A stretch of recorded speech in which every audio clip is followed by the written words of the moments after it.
to see people so engaged in how we live out our biblical faith in culture.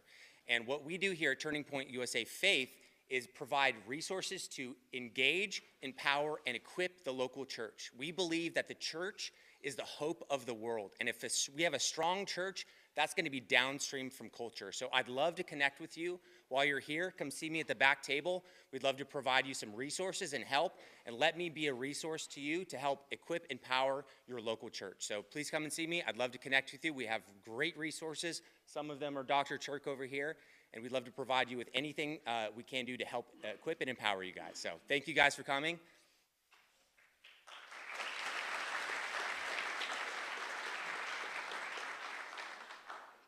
Hey y'all, this mic is too tall for me, but I'm the president of Turning Point USA here at Mississippi State, so allow me to introduce the amazing Dr. Frank Turek.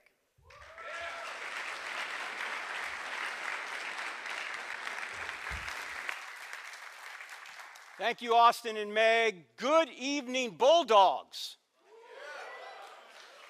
Let's go back to September 29th, 2006. That's when Petty Officer Michael Mansour is United States Navy SEAL operating in Ramadi, Iraq. Mansour is standing on a roof in Ramadi, and he's standing in front of a doorway to this roof. He has two Navy SEAL teammates lying in the sniper-prone position at his feet. They've already taken AK-47 fire and a rocket-propelled grenade, but they're not exactly sure where the enemy is. There's a bit of a lull in the fighting. Insurgents have blocked off the streets in Ramadi, and there's someone on the loudspeaker in the town mosque yelling, "Kill the Americans!" As Mansour and his team are looking for the next attack, an insurgent from an unknown location throws a grenade up on the roof. It hits Mansour in the chest, and it falls to his feet. Due to the length of the throw, there's no opportunity to pick it up and throw it back. He has only a split second to make a decision. He can leap through the doorway behind him and save himself, but if he does, his two teammates lying at his feet will surely die. Mansour yells, "Grenade!" But instead of jumping backward to save himself, he jumps forward chest first onto the grenade. It detonates. 30 minutes later, 25-year-old Michael Mansour is dead. His two teammates lying at his feet receive only minor injuries because Mansour's body muffled the blast. One of the survivors said at Mansour's funeral, "Mikey looked death in the face that day and said, 'You will not take my friends, I will go in their stead.'" I've never seen a United States president cry until April of 2008. That's when President George W. Bush invited Mansour's parents into the East Room of the White House to give them their son's Medal of Honor posthumously. The president couldn't even get through the citation without breaking down. Since then, Mansour's High School in Garden Grove, California built a new stadium. They named it Michael A. Mansour Memorial Stadium. The golden trident insignia that the SEALs wear dominates the 50-yard line. January 2019, North Island, California, just outside of San Diego, the United States Navy commissioned the USS Michael Mansour, the newest guided missile destroyer in the fleet, Zumwalt class. There's only 3 ships in the world of this type. One of them is named after Michael Mansour. This is Mansour's mother, Sally, being escorted onto the ship named in honor of her fallen son. Now, why did they do this? Because Michael Mansour literally sacrificed himself to save his friends. There's no greater love than to sacrifice yourself to save your friends, said Jesus of Nazareth before he went to the cross. Michael Mansour sacrificed himself to save his friends. The question is, would anyone sacrifice himself to save you? And the answer is, someone already has. His name is Jesus of Nazareth. But in today's culture, particularly on a college campus, many people don't think the story's true. They think it's invented. After all, it was written down by religious people. We know religious people can tend to embellish things. And it's got miracles in it, like a resurrection. How many people in this room have ever seen someone rise from the dead after you knew they were dead for at least 36 hours? Yeah, none of us. Why? Because it doesn't happen. Yet if you're a Christian, you have to believe something none of us have ever seen. How rational is that? Well, I actually think it's quite easy to show that Christianity is true. You only need to answer 4 questions.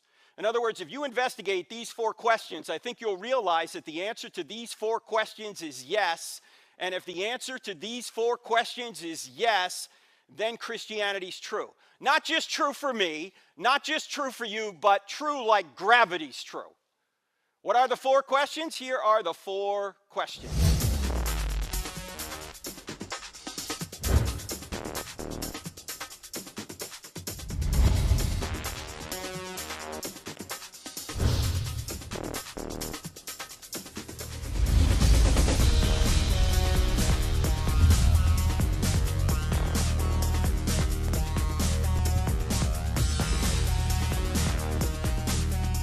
Now that is some pretty grooving music, isn't it? Yeah.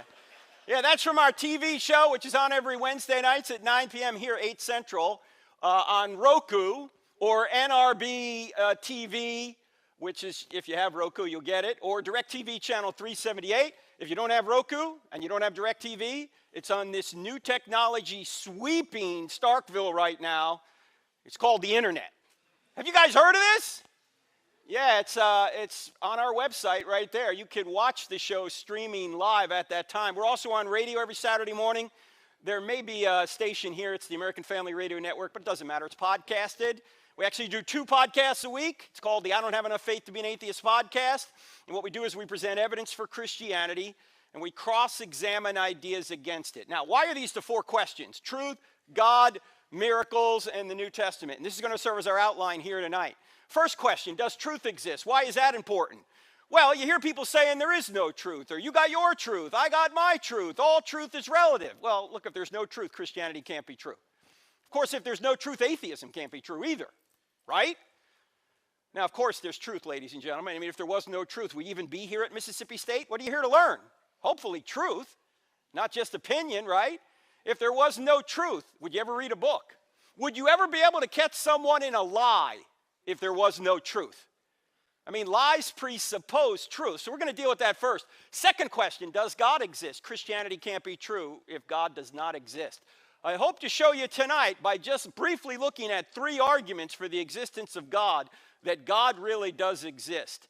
These arguments are in the Bible, but you don't need the Bible to know them. In fact, you can establish that God exists without any reference to any religious work.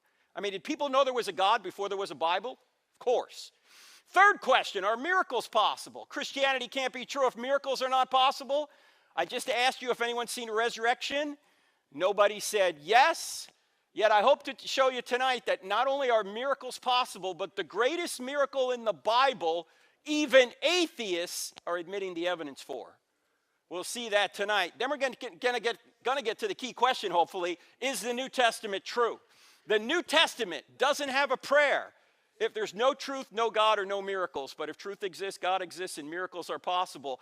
Then we can see if those documents are reliable enough to let us know if one event from the ancient world took place. If this event took place, Christianity's true. If this event didn't take place, it's false. What's the event? The resurrection. Look, if Jesus predicted and accomplished his own resurrection from the dead, game over, Christianity's true. Of course, if he didn't, game over, it's false. Even the greatest apostle of Christianity said that. Paul, who wrote to the church at Corinth, he said, look, if Jesus hasn't risen from the dead, your faith is in vain. Now, if he has risen from the dead, Christianity's true. Do we have enough evidence to conclude that? We're going to get into it tonight. And then, if we have time, we're going to do Q&A. Actually, I don't think we're going to do Q&A. I think tonight we're going to do all Q, no A. All right? Everyone gets to ask a question, takes all the pressure off me. All right, so what we're going to do here is start at point 1. Does truth exist? You guys ready to go?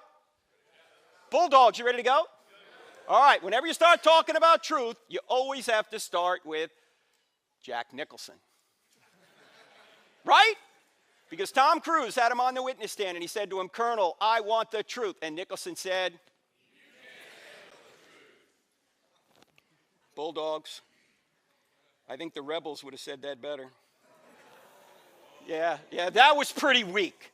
He didn't say it that way. He didn't say, you can't handle. If he said it that way, the movie would have gone nowhere. Here's how he said it. I want the truth. You can't handle the truth. All right, let's try it again. I want the truth. You can't handle the truth. Now that felt better, didn't it? Didn't you always want to do that with like a professor up here? Come on. Well, you know, there's a lot of people that can't handle the truth. They're saying, you got your truth, I got my truth. All truth is relative.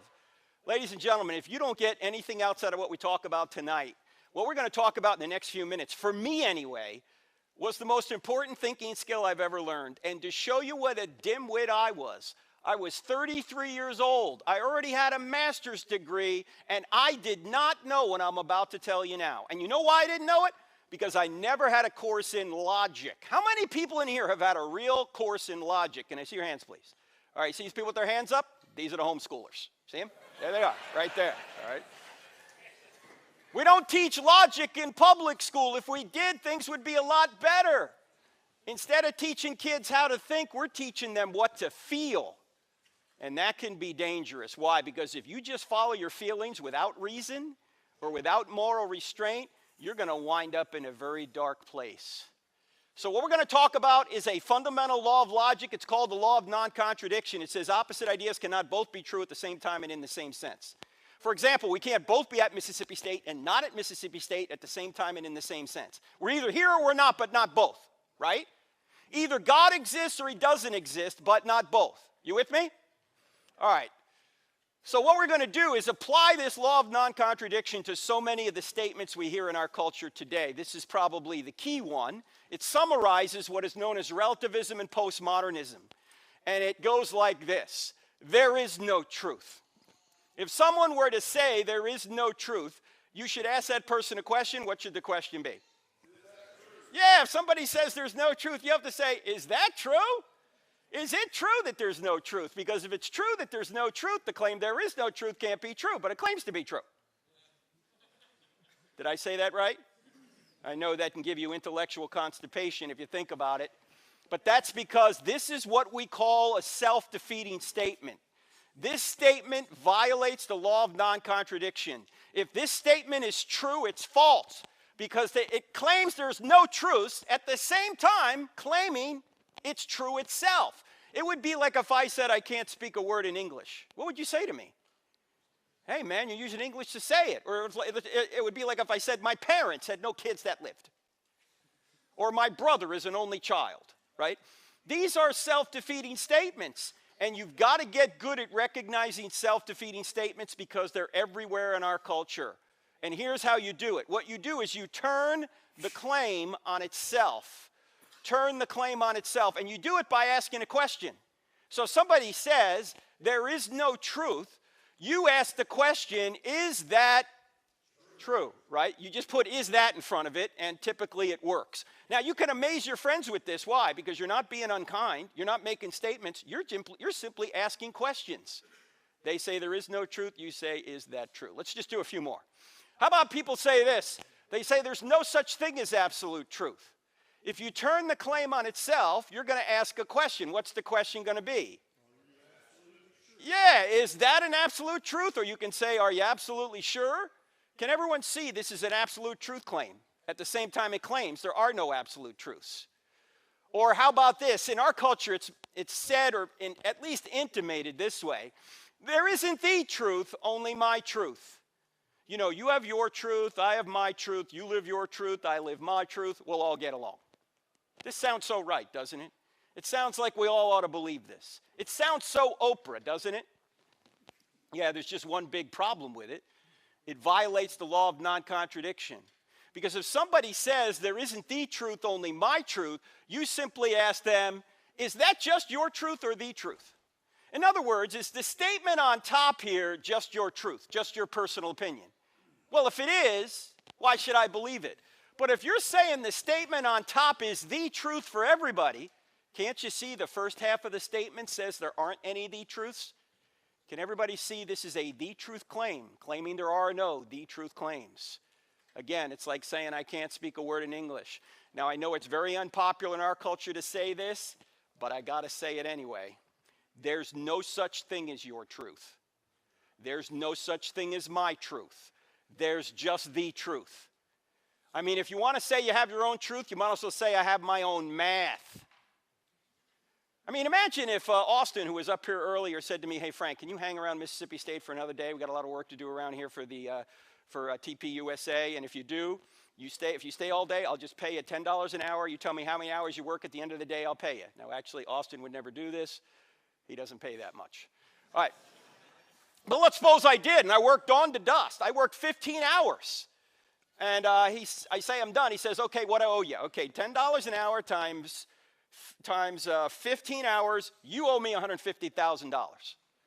He's going to say $150,000. No, I owe you $150,000. And I go, no, you don't understand. I have my own math. He's going to say, you're crazy. There's not my math or your math. There's just math. Now, parents, I'm not talking about the kind of math your kid brings home and you go, hey, this isn't my math. I'm not talking about that, all right? Look, there's one answer to a math problem. It's not my answer or your answer. It's the answer. The same thing is true when it comes to truth. And if you deny that, you're using the truth to say it. Now, this is probably the biggest one in our culture. You ought not judge. In fact, if you're a Christian, people are going to say, Jesus said don't judge. Why are you judging, you hypocrites? All right. Let's leave Jesus aside for just a second. What's the problem with this claim logically? Yeah, if somebody says you ought not judge, you might want to ask them, isn't that a judgment? Or if they say you ought not judge, you might want to say, then why are you judging me for judging? You say, wait a minute, Frank, didn't Jesus say don't judge? Nope, never said it. Oh, sure he did. It's in Matthew chapter 7, verse 1. This is right in the middle of his most famous sermon, the Sermon on the Mount. All right, I know this is going to sound odd for just a minute, but stick with me. It's true. There are no verses in the Bible. There are no verses in the Bible. Do you think when Matthew was writing his biography that we now call a gospel, when he got to this point, he said, here's chapter 7, verse 1. No, when were the chapter and verse divisions put in? Anyone know? Yeah, about 500 years ago to help us navigate the text, which is really important, right? It'd be really hard to find your way around this big series of books we put under one binding we call the Bible if you didn't have numbers in it. I mean, imagine if you didn't have numbers in your Bible, your pastor didn't have numbers in his, and one Sunday morning he just got up there and he opened this big book and he looked at you and he went, let's go about 2/3 of the way in, let's see if we can find the same spot. No, you couldn't do that, right? You need numbers to find your way around. The problem is we tend to think if it's got a number in front of it, we can take it out and make it say whatever we want, devoid of its context. You can't do that. The Bible is not a book of Chinese fortunes. You just can't open it up and point to a verse and say, oh, I'm claiming that for me. And actually, some of you are going to hate me for this, but I don't care. I'm leaving tomorrow, all right? This is why you should never say Jeremiah 29:11 is a promise to you. What's Jeremiah 20? You know Jeremiah 29:11. Oh, the plans I have for you, plans to prosper you, plans to give you hope in a future. I mean, this is on pillows. This is on coffee mugs. This is on posters. Is this a promise to 21st century Christians living in Mississippi? No, who's that a promise to? In context. That's a promise to the exiles who were forcibly taken out of Judah in 586 BC by the Babylonian dictator Nebuchadnezzar. He took them to Babylon, modern-day Iraq, and God, through the prophet Jeremiah, was promising that 70 years later, he was going to bring those people back into the land and prosper them, and he did. In 516 BC, they began to rebuild the temple. But this is not a promise to us today.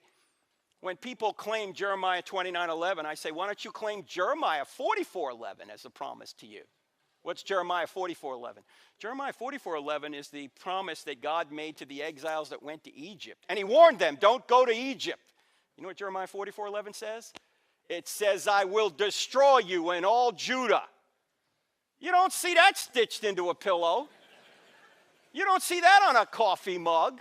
You don't see that on a birthday card, happy birthday. I will destroy you in all Judah. That is so sweet, Grandma. Thank you so much. No, we're taking stuff out of context. We can't do that. The same thing is true with Matthew 7:1. Did Jesus just say, judge not, and he stopped right there? No, what did he say? He said, judge not, lest you be judged. By the same standard you judge others, you be judged by that standard. So before you try and take the speck out of your brother's eye, you hypocrite, notice you hypocrites at judgment, take the log out of your own eye first, then you'll be better able to help your brother. Then he goes on to talk about don't cast your pearls before swine, which is a whole nother series of judgments. Is Jesus telling us not to make judgments? No, he's telling us to take the speck out of our brother's eye. That involves making a judgment. He's simply saying, get that problem out of your life first so you can better help your brother. So this is not a command not to judge. It's actually a command on how to judge.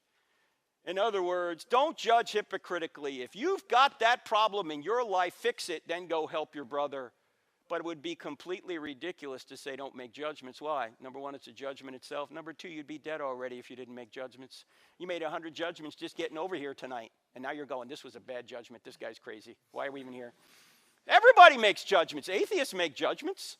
They judge there's no God. Jesus didn't rise from the dead. The Bible's not telling the truth. There is no objective meaning or purpose to life. When you die, you're just going to become worm food. There's no hope.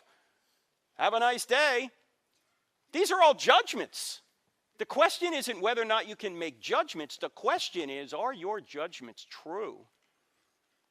In fact, this is why Jesus says in John 7:24, he says, stop judging by mere appearances and make a right judgment. You got to make a judgment whether to be a Christian or not. Everyone's making judgments. I will say this, though. Jesus did save a very stern rebuke for people who were judgmental. And who were the judgmental ones in his day? Pharisees. Who were the Pharisees? Well, they were the religious and political leaders of Israel. Some of them were on the Sanhedrin. That was the lawmaking and court authority that judged many of the laws and the people in Israel. They were the politicians. And Jesus went after these people. Are you telling me Jesus got involved in politics? Yes! And he wasn't so nice doing it. In fact, if you think Jesus was a sweet guy who's never said a bad word about anyone, you have not read John chapter 8, or John chapter 2, John chapter 8, or Matthew chapter 23. What happens in John chapter 2? Jesus makes a whip and he goes and he jacks people up in the temple. Sweet and gentle Jesus did this? Yes!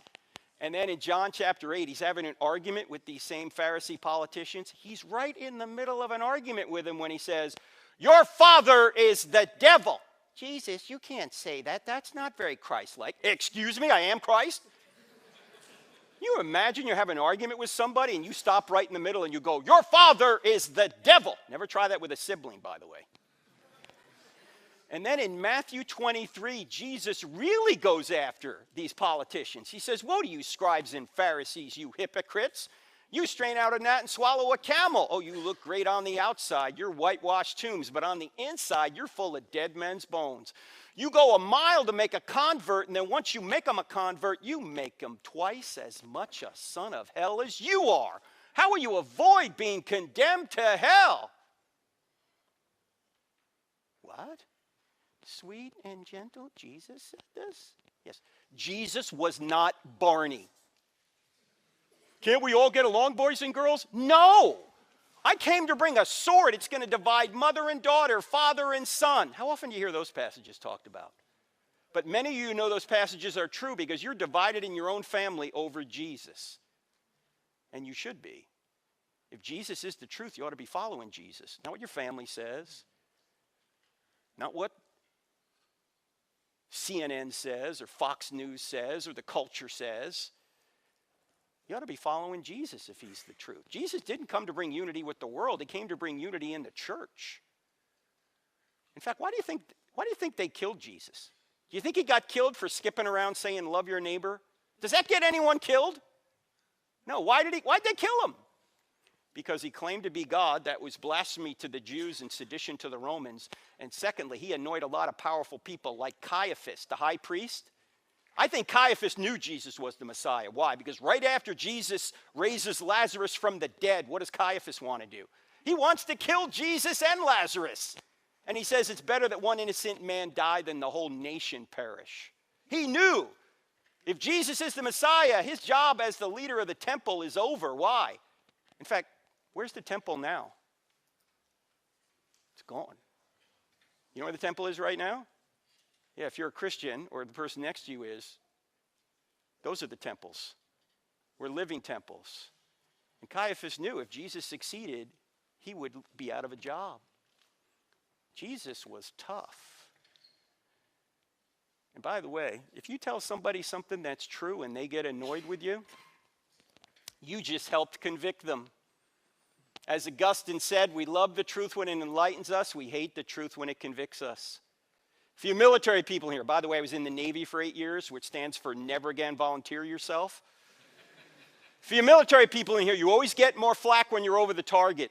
If you tell somebody something that's true and they're shooting back at you, you're over the target. They don't want their evil deeds exposed. As Jesus said, men love darkness rather than light.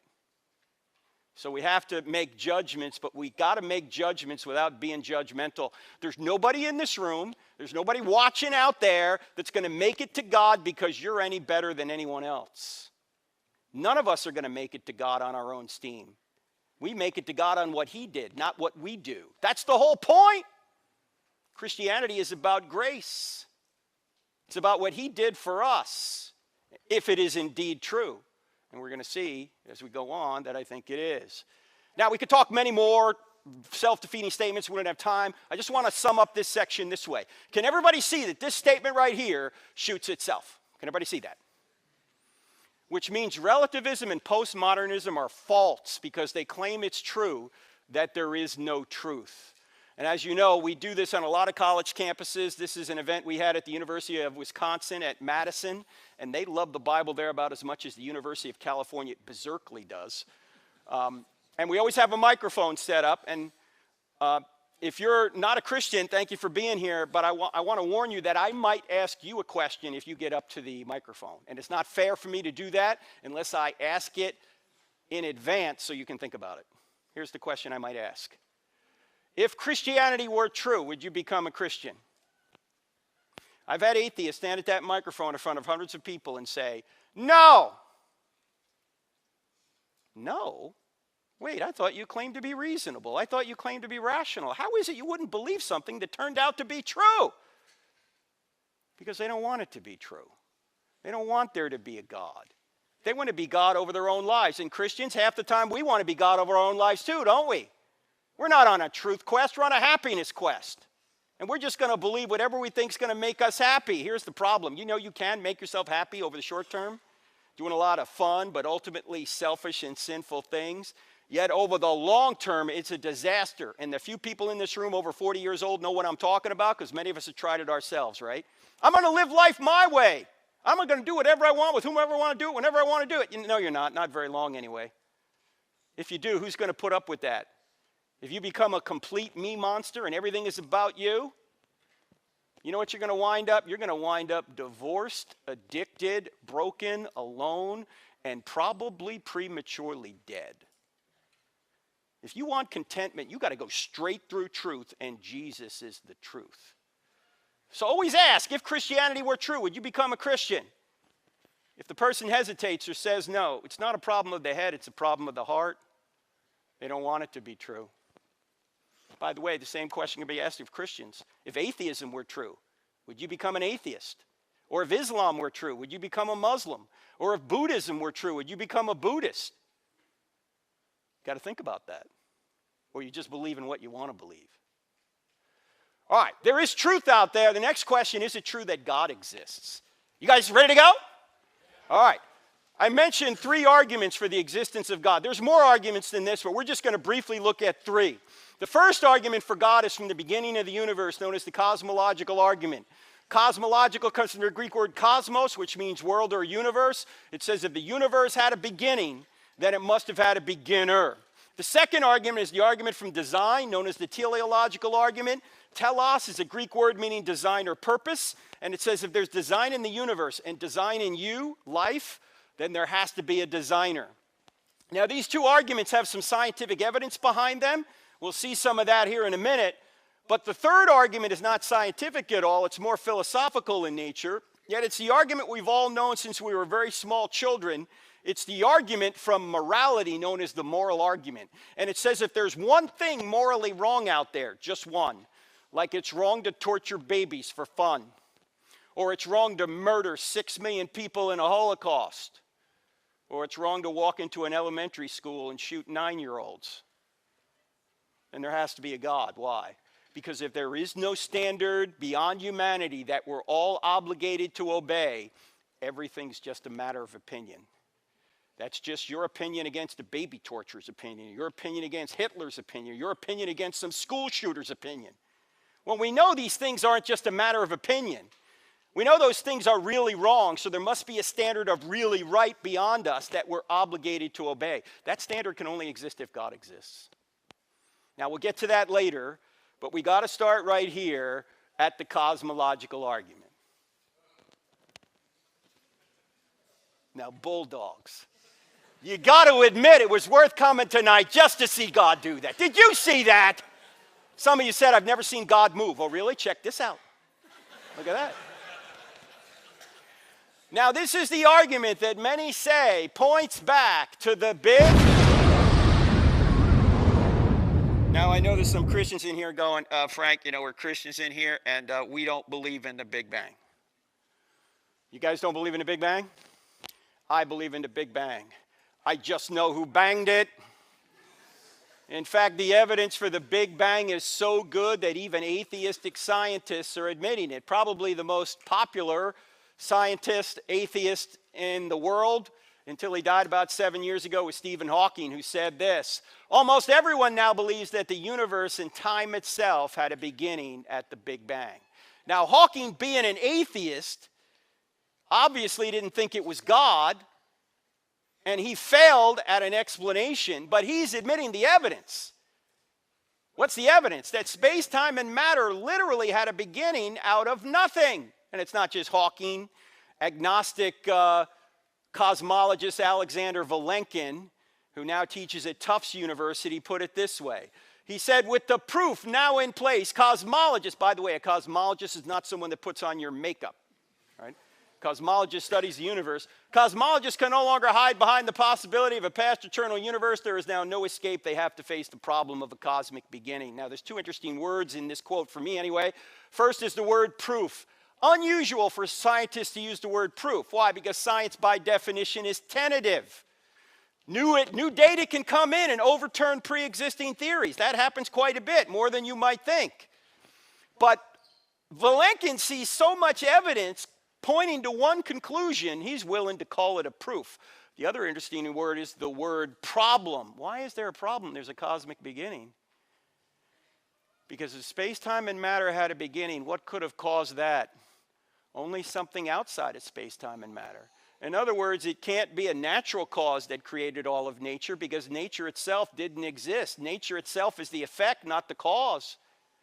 And that makes scientists very uncomfortable, because they're always looking for natural causes. Now, we're not going to go through the evidence for this. Why? Number one, we don't have time. Number two, it's all in the book, chapter 3. And number three, it's not controversial. Even the atheists are admitting the evidence. What is controversial is what caused the universe to have a beginning. I'm going to get to that in a minute, but I want to show you a piece of evidence that has nothing to do with science. It's not something that's going to be overturned by some sort of future discovery, but I think it shows inescapably that this universe had a beginning. And here it is. It's a timeline. Let's say there's today, the present, there's yesterday, there's day before yesterday, there's last week. Question. Let's say we don't know how far back this timeline goes. Can this timeline be infinite into the past? No, why not?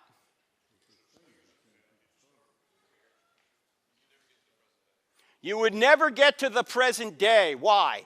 If there were an infinite number of days before today, you would never get to this day, because there's an infinite number of days before today. In other words, there would always be another day before you got to this one if there's an infinite number before today. But since today is here, that timeline had to have a beginning. In other words, if the past were infinite, today never would have arrived, but here we are. So something or someone created time. Now, if you create time and you're outside of time, do you have a beginning? No, you don't have a beginning, which means you don't have a cause. So this answers the age-old question, who made God?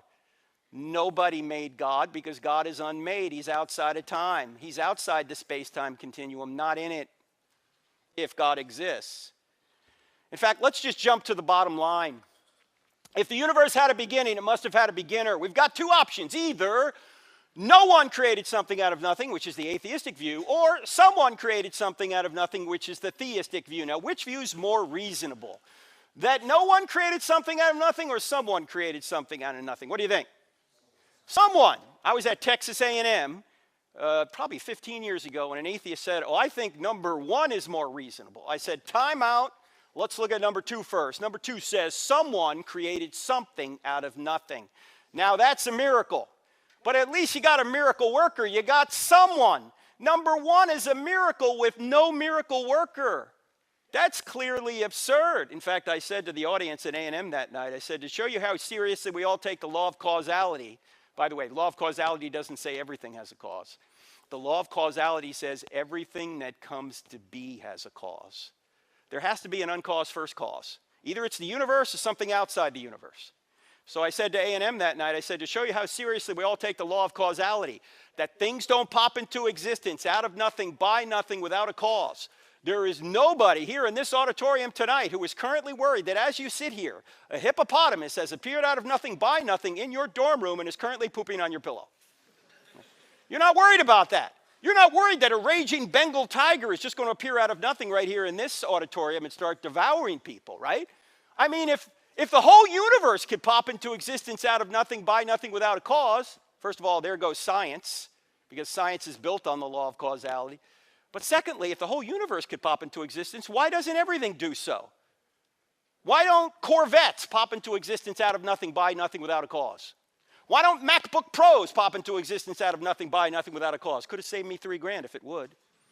If you're hungry after this seminar and you want to have a pizza, does it make sense to order one? Or should you just sit in your house and wait and hope that one pops into existence out of nothing, by nothing, without a cause? Now, it seems to me it's the atheists that have all the faith. By the way, ladies and gentlemen, do you realize that everyone believes in at least one miracle? I mean, Christians believe in this miracle and many others, but atheists believe in a miracle. At least some of them will say, no one created something out of nothing. Now, which miracle takes more faith? No one. They have to have a lot more faith. In fact, here's a question that the philosopher Leibniz asked a number of years ago. He said, if there is no God, why is there something rather than nothing at all? In other words, if there is no God, why does anything exist? Why do you exist? Why do I exist? Why do the Dallas Cowboys exist? That's obvious evidence that Satan exists. Right? I mean, really, why does anything exist if there is no God? Now, what kind of characteristics must this cause have? Well, if space-time and matter had a beginning out of nothing, whatever created space-time and matter must transcend space-time and matter. In other words, the cause must be spaceless, timeless, immaterial, powerful to create the universe out of nothing, personal in order to choose to create. You say, why personal? Because to go from a state of nothingness to a state of creation, someone had to make a choice, and only persons can make choices. Also, the being would have to have a mind to make a choice. Now, when you think about a spaceless, timeless, immaterial, powerful, personal, intelligent cause, who do you think of? God. You say, how do you know it's the Christian God, Frank? We don't. Yet. I mean, this could be Allah or some other theistic or deistic God. But if we keep going through the evidence and we realize that Jesus of Nazareth really did predict and accomplish his own resurrection from the dead, then we can say that the same being that walked out of that tomb 1,992 years ago is the same being in whose divine nature created the universe out of nothing. We haven't gotten there yet. You don't get to Jesus with scientific arguments, but we have 6 attributes that could be the God of the Bible. All right, the next piece of evidence comes from the teleological argument, and there are 2 aspects to this. The universe appears to be designed, and life appears to be designed. Let's look at the universe first. Scientists have discovered in recent decades that the universe is fine-tuned for life to exist, even for basic chemistry to exist. And this is been acknowledged by atheists. In fact, atheists will admit this is one of the hardest arguments to answer from an atheistic perspective, because there are dozens of these attributes about our universe. Change any one of them, we don't exist. In fact, Stephen Hawking, again, an atheist, put it this way. He said if the expansion rate of the universe was different by 1 part in 1,000 million million a second after the Big Bang, the universe would collapse back on itself or never develop galaxies. In other words, if the expansion rate was that infinitesimally different from the very beginning, none of us would be here. Now, you can't make any sort of evolutionary kind of argument to say, well, maybe it evolved to this degree or this speed by chance. Why? Because this is one of the initial conditions of the universe. It started at the precise, correct speed. Seems to me the same being that created space-time and matter is the same being that fine-tuned that expansion rate to be precisely what it needed to be for us to exist here right now. Also, the gravitational force, if it were altered by more than 1 part in 10 to the 40th power compared to the strong nuclear force, we wouldn't exist. What's 1 part in 10 to the 40th power? That's 1 part in 1 with 40 zeros following it. You say, Frank, I can't get my head around that number. I know, neither can I. Let me give you an illustration. Take the entire North American continent from Central America all the way to Greenland, the 51st state, and stack it in dimes all the way to the moon, 238,000 miles. And then do that on 1 billion other North American continents. And then take all of those dimes, all those piles of dimes, put them in one huge pile, mark 1 dime red, mix it in, blindfold a friend, throw him on that pile. The chance he would pick that 1 red dime is 1 chance in 10 to the 40th power. Is he going to pick that dime? No. Look, there's only 2 possible explanations for why that value is where it is. Either it was designed or it wasn't. What makes more sense? Somebody designed it to be there. And this here, I just gave you 2 of dozens of these. Change any one of them, we don't exist. Now, the second aspect of the design argument is your design. This is you in the womb at 11 weeks. Question, is this animal, mineral, vegetable, or human? What do you think? In fact, let's go back even further than 11 weeks. Let's go back to when your mother and your father got together to conceive you. Have you guys had this talk before? I see some young people in here, so I'll try and be discreet. I also see some older people in here, so I'll try and be discreet as well, just in case you've forgotten how this works. Okay. When your mother and your father got together to conceive you, your mother unconsciously perfumed her egg to attract your father, and then your father sent the entire population of the United States, 300 million soldiers, toward your mother's egg. And then there was a race, and you won. Don't let anyone ever tell you you're not special. You beat out 300 million others. You have blown away anything Michael Phelps has done.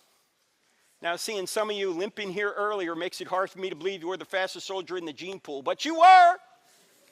Now, your soldier was 20 to 30 times smaller than a grain of salt, yet it contained half of the 3.2 billion letter genome, your software program, your DNA, all the letters in the right order. And your mother's egg was about the size of a period at the end of a sentence in an average book, and it contained the other half of the 3.2 billion letter software program, your DNA. And when your soldier and your egg came together, a new 100% genetic human being was created. You know, you have not received any more genetic information from that point till right now. Your genetic information has just duplicated itself. In fact, there were only 4 things separating you from adulthood: time, air, water, and food. Those are the same 4 things that separate a 2-year-old from adulthood. Does this have implications on the abortion issue? Yeah, I think it does. We don't kill the 2-year-old. Why do we kill the unborn child in the womb? Genetically, it's the same. You say, wait a minute, Frank, you can't legislate morality. All right. No extra charge for this, friends. This was the subject of our first book, creatively titled Legislating Morality. All laws legislate morality. Every law declares one behavior right and the opposite behavior wrong. You can't think of a law that doesn't legislate morality. The only question is, whose morality will we legislate? And when people say, hey, don't impose your morality on me, I say, why not? Would that be immoral?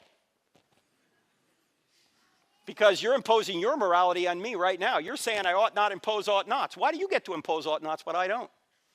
Actually, the better answer is this. When somebody says, don't impose your morality on me, I think you ought to say, this isn't my morality. I didn't make this stuff up. I didn't make up the fact that murder's wrong, that abortion's wrong, that rape is wrong, that theft is wrong, that you ought not mutilate the sexual organs of children. I didn't make up the fact that men were made for women and women were made for men, and the best way to perpetuate and stabilize society is to legally recognize that man-woman relationship over every other relationship. I didn't make any of this stuff up. This isn't my morality. This isn't your morality. This just happens to be the morality. The one Thomas Jefferson said was self-evident. The one the Apostle Paul said, the Gentiles who not have the law have the law written on their hearts. Look, if you don't like the morality, you don't have a problem with me. I didn't make it up. You have a problem with the Creator upon whose nature this morality is derived. In fact, it began our country. We hold these truths to be self-evident that all men were created and endowed by their government. No, it doesn't say that. Endowed by their Creator with certain unalienable rights. All right, no extra charge for that. Let's go back to this. From this point till right now, a construction project of astonishing complexity began taking place. Cells began multiplying at a rate of 4,000 cells per second. Brain cells began multiplying at a rate of 100,000 cells per second. For most of you anyway. Some cells became brain cells, others lung cells, others heart cells. How did they know how to do this? Nobody knows. Some cells went so far across you to become what they needed to become that it would be equivalent to you today walking across the United States alone. And that construction project continues to this very moment. You just made 4 million new red blood cells. You just made another 4 million new red blood cells. You just made another, knock it off. I mean, are you thinking about this? Are you thinking, Frank, I got to concentrate, hang on, new red blood cells. No, this is just happening. How is it happening? Aristotle noticed something 2,400 years ago. Now, of course, he didn't know anything about blood cells, but he did notice that all of nature is going in a direction consistently. For example, why does an acorn, if it's properly nourished, always go in the direction of becoming an oak tree? Why doesn't it become an elm tree? Or a birch tree, or a seahorse? Well, because it's programmed to become an oak tree. Well, who programmed it? And by the way, is an acorn conscious? Is an acorn in the ground thinking, all right, what do I have to do to become an oak tree? No. If it doesn't have a mind of its own, and it doesn't, yet it reliably goes in a direction, there must be an external mind directing it toward an end. That's what Aristotle called the unmoved mover. Thomas Aquinas came along in the 1200s AD and he said, this is going to be my fifth way to argue for God. If all of nature's going in a direction, somebody must be actively directing it. Now, ladies and gentlemen, you may hear atheists say, oh, we've answered Aquinas and Aristotle. No, you haven't. No. Atheists don't even understand this argument, most of them. This is not a Big Bang cause way back when. This is a cause every single second the universe exists. In fact, God is to the universe what a band is to music. If a band were up here playing the music, the band would be creating and sustaining the music. What would happen to the music the second the band stopped playing? Music would be over. God does the same thing. He creates the universe and the natural laws that govern it, and he creates you, and he sustains the universe and the natural laws that govern it, and sustains you. If he were to pull his hand away, we'd go out of existence. By the way, this is why we can do science, ladies and gentlemen. Contrary to the popular notion that science has disproven God, science would be impossible without God. Why? Because the universe is orderly. Why is it orderly? Why does it do the same thing over and over again? Because there's a mind behind it directing it. If there was no mind behind the universe, we'd be random. You couldn't find reliable cause and effect. But we can. And of course, this is why the Bible says things like, in him we live and move and have our being, and Christ holds all things together. And the writer of Hebrews says God sustains all things by his powerful word. So God just doesn't create, he also sustains. And as we'll see here in a minute, sometimes he also intervenes in the form of miracles. Now there's more in the book on that, but we got to move on to the moral argument for God. And probably the best way to deal with this argument is to talk football. Okay. So how did Kansas City Chief fans know that when Mahomes threw that pick six in the Super Bowl, that was a bad play for the Chiefs? How did they know that? This is the interactive portion of the program. Yes, you've got to know the purpose of the game.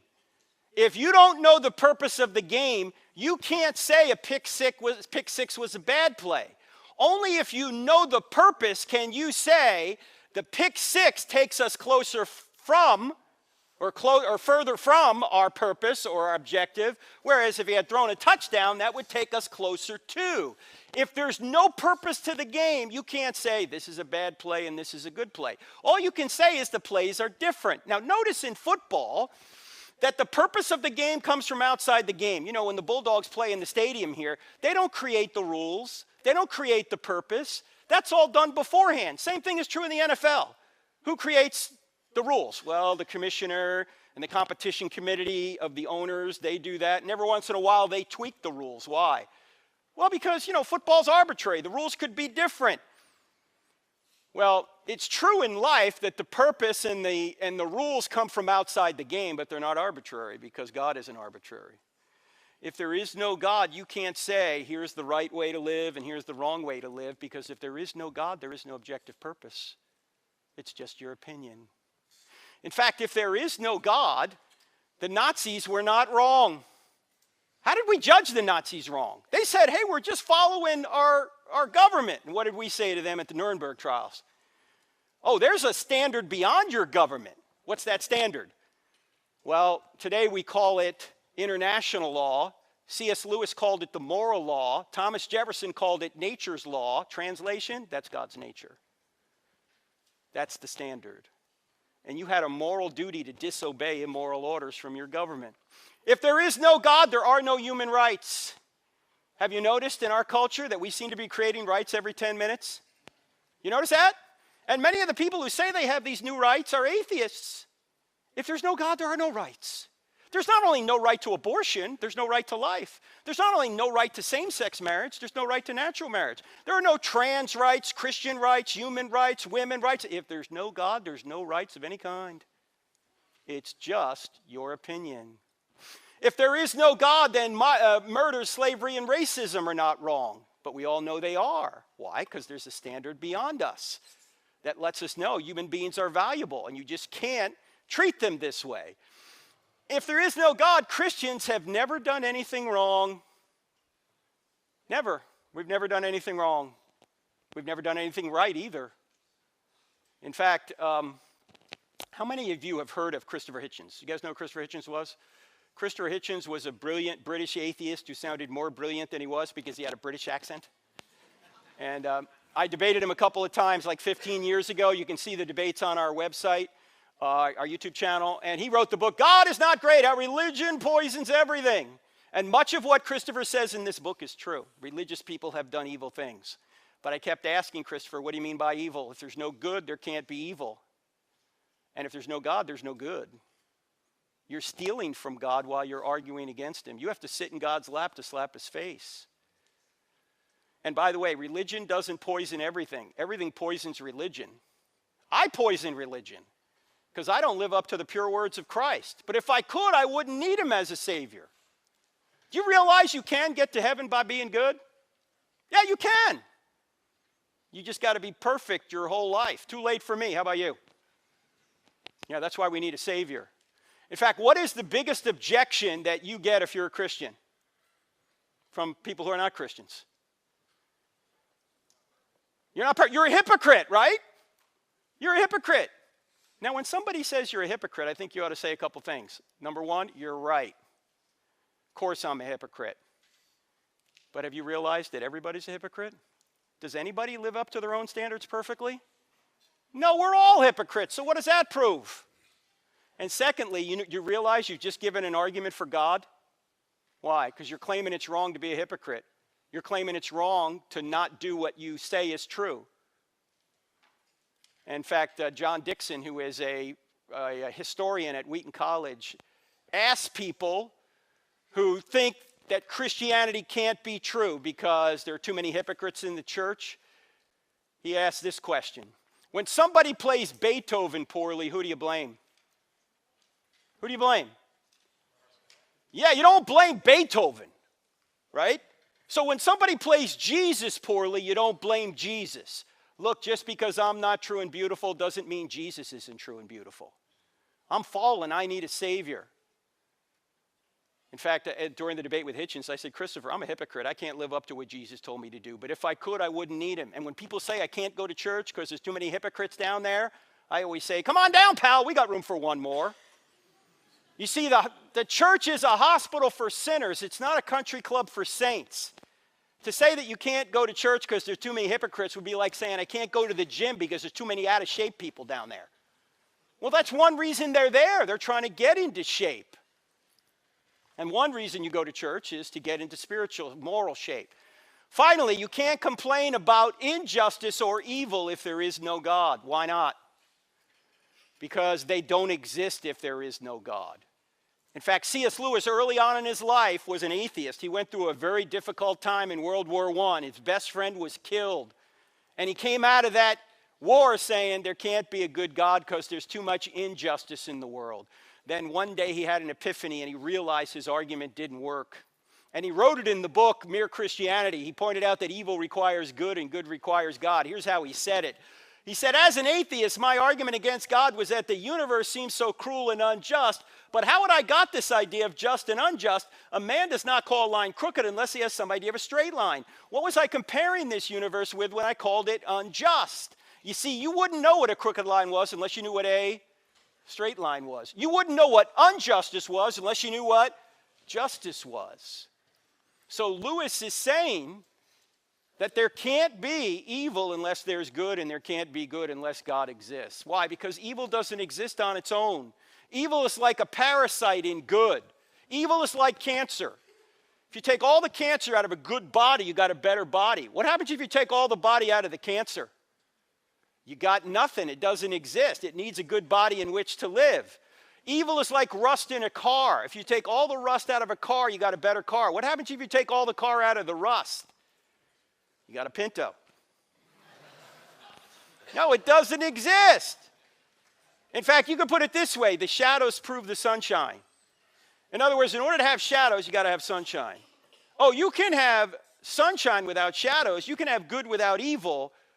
But you can't have evil without good. You can't have shadows without sunshine. So if evil exists, and we all know it does, then God must exist. I know that sounds odd to say that if evil exists, you're proving God. Evil does not disprove God. It may prove there's a devil out there, but it doesn't disprove God because evil wouldn't even exist unless there was a standard of good by which to know what evil was.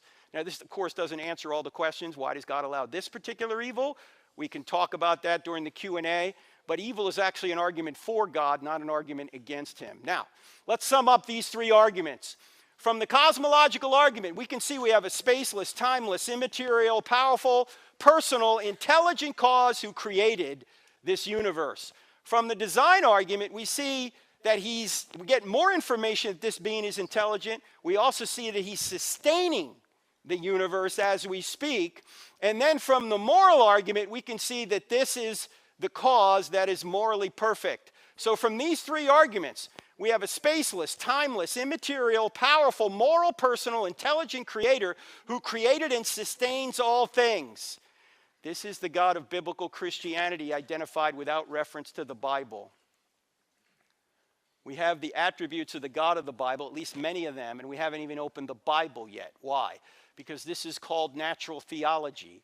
You don't need the Bible. The Bible even tells you don't need it to know that a creator God who's moral exists.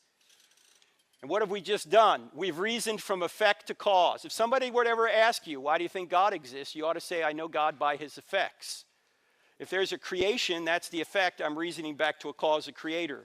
If there's design in the universe and design in life, that's the effect. I'm reasoning back to a cause, a designer. If there's a moral law written on the heart, that's the effect. I'm reasoning back to a moral lawgiver. If I have the capacity to know truth outside my skull, that's the effect. In other words, I have a mind. I'm reasoning back to a great mind. If there's evidence a man predicted and accomplished his own resurrection from the dead, that's the effect. I'm reasoning back to a cause. Who could cause somebody to predict and accomplish his own resurrection from the dead? Only somebody like God. Now, you're doing this even if you think you've had some sort of personal experience with God, like you think God has told you something or he answered a prayer. You're doing the same thing. You're saying the prayer is the effect, and you're reasoning back to a cause. You're saying God is the cause. This is what scientists do, ladies and gentlemen. They reason from effect to cause. And what is the queen of all sciences? Does anyone know? No. Physics is created. The queen of all sciences is theology. Science means knowledge. And theology tries to discover if God exists, and if God does exist, how do all of these other disciplines of inquiry fit under one umbrella of truth? That's what you're supposed to get at a university. You're supposed to get unity and diversity. How do you see how physics and biology and chemistry and psychology and anthropology and sociology and all these ologies, how do they fit under one big rubric of truth? Now, if God exists, how do we know it's the Christian God? This could be Allah or somebody else. Well, we got to move on to miracles. And you're going, Frank, we're running out of time. How are we going to do this? Miracles don't take long, okay? Miracles are used, in the Bible anyway, to show that somebody speaks for God. The problem is, a lot of people think miracles are impossible, like Noah and the ark. Hey, Christians, can we just agree on something here? Noah and the ark is crazy. Can we admit it? Thank you. How about a resurrection? I asked you guys earlier if anyone's seen one. Nobody said yes.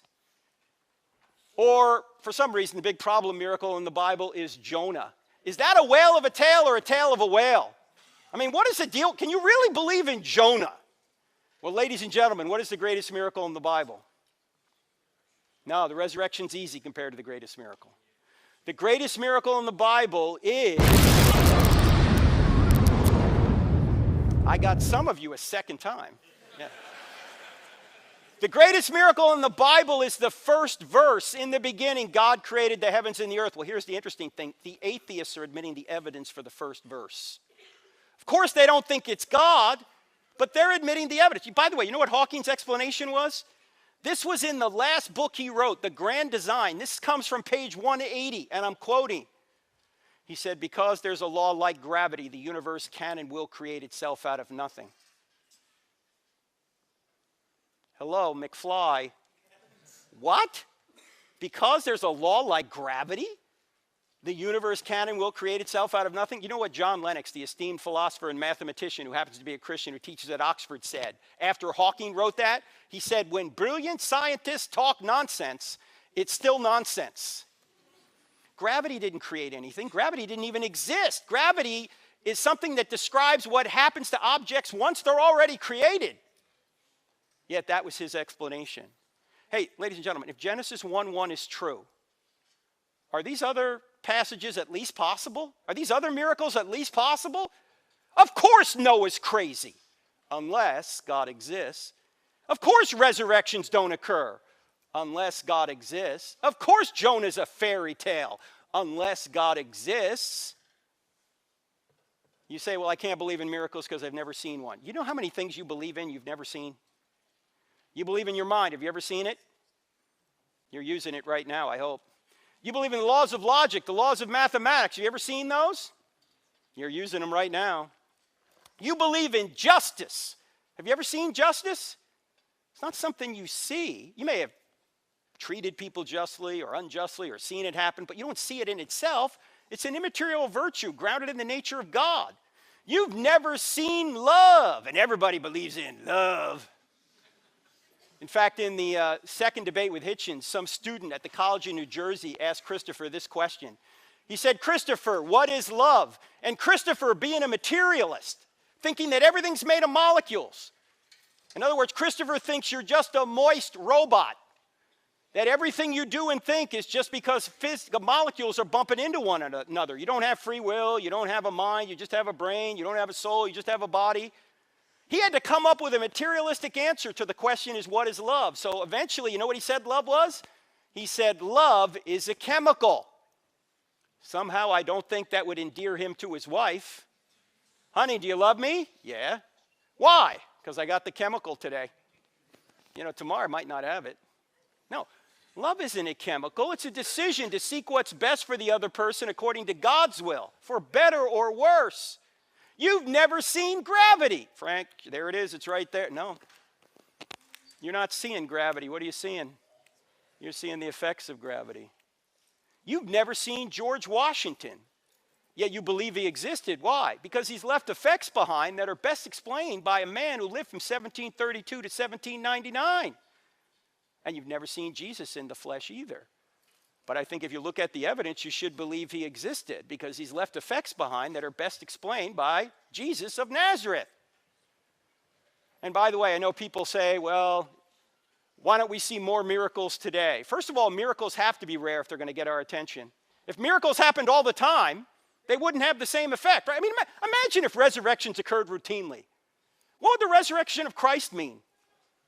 Nothing. You go to somebody and go, hey, Jesus rose from the dead to prove he was God. And the guy goes, so what? Uncle George just rose from the dead 2 weeks ago. Now I got to give the inheritance back, right? No, it's got to be a rare event. It can't be a regular event. In fact, miracles, the only way you can identify them is against the backdrop of natural events that happen most of the time. If miracles occurred all the time, we wouldn't consider them miracles. Although there are things that happen all the time that we sometimes get jaded about, even though they're fantastic. How many people have seen your own flesh and blood born? Every mother should raise your hand, fathers, if you're in the room when that happens. Now, when you see that happening, you don't go, evolution, right? You go, this is amazing. We made whoopee 9 months ago, and now look at this. How did this happen? It happens every day. We don't call it a miracle. But it's so spectacular that you know there's intelligence behind it. In fact, one biologist by the name of Ariel Roth said this: God never did a miracle to convince an atheist because his ordinary works provide sufficient evidence. In fact, just look at the person sitting next to you right now. Why is that person even conscious? How can that person talk with you and communicate with you and think? And I mean, it's amazing when you think about it. You can't explain it by molecules in motion. All right, so miracles are possible. The key question now, is it true that the miracle in the New Testament, which is the greatest miracle in the New Testament, the resurrection really occurred? Because if the resurrection occurred, then Christianity's true. If it didn't occur, it's false. Now, we're not looking at the New Testament documents here as if there's some sort of inspired text. We're just looking at the documents from an historical perspective and see if they give us the marks of authenticity. And in the book, I don't have enough faith to be an atheist. We got some of them over here. We have a chapter called The Top 10 Reasons We Know the New Testament Writers Told the Truth. We don't have time for 10. We're only going to look at 2. And the first one I want to look at is something called embarrassing stories. What are embarrassing stories? Historians know that if there's something embarrassing to the author or authors in the text, it's probably true. Why is it probably true? Because you're not going to invent things that embarrass you. You might invent things that make you look good, but you won't invent things that make you look bad, that embarrass you. In fact, let me ask you guys a question in here. How many people in here have ever lied to make yourself look good? If you don't have your hand up right now, you're lying to make yourself look good. And it's not working. We know you're lying. All right, how many people in here have ever lied to embarrass yourself, to make yourself look bad? You don't do that. You might lie to make yourself look good. You won't lie to embarrass yourself. Well, the New Testament writers have filled the New Testament with embarrassing stories they never would have invented. That's why we call this the duh factor. They're not making it up. In fact, the disciples are not really the disciples. They're the disciples, right? I mean, how many times do they depict themselves as completely dim-witted? We didn't know what he was talking about. We didn't know what he meant. They don't even understand his mission until he's already ascended to heaven. And then they go, wow, I could have had a V8, right? They don't get it. And then their leaders are involved in all sorts of embarrassing stories. Like, for example, Peter. Jesus calls Peter, their leader, Satan. Do you think they invented this? Do you think Mark, who recorded this, at one point said to Peter, hey, Pete, I'm going to make this a real interesting story. I'm going to have the Lord call you Satan. What do you think Peter would have said? Have him call you Satan. Look, this is embarrassing. And then Peter says, Lord, I'll never deny you. What does he wind up doing? He denies him 3 times. And then at the crucifixion, all the disciples, with the exception of one, they all run away. This is like a Monty Python movie. Run away! They all run away. And who are the brave ones? Who are the brave ones? Ladies, who are the brave ones? The women. The women are the brave ones. Now, who wrote the New Testament documents down? Men. Now, what man is going to invent that he was hiding for fear of the Jews while the women went down and discovered the empty tomb? Would any man in here invent that? I mean, if I was inventing it, I'd make myself look good, wouldn't you, men? I mean, I'd write something down like this. Let's see, we marched right down there and we overpowered that elite Roman guard. Yeah, that sounds good. What do you think? John said, get out. Peter, roundhouse kicked him. Thomas said, we'll be back. No doubt. Some of you will get that tomorrow. And then on Sunday morning, we marched right down to the tomb, and we saw Jesus, who congratulated us on our great faith. And then we went and comforted the trembling women. I would never say it was Mr. Sissy Pants why the women went down and discovered the empty tomb. Oh, no, by the way, why would you never say the women were the first witnesses in that culture? Forget about the fact it was embarrassing to men. Independent of that, why would you never say the women were the first witnesses? Anyone?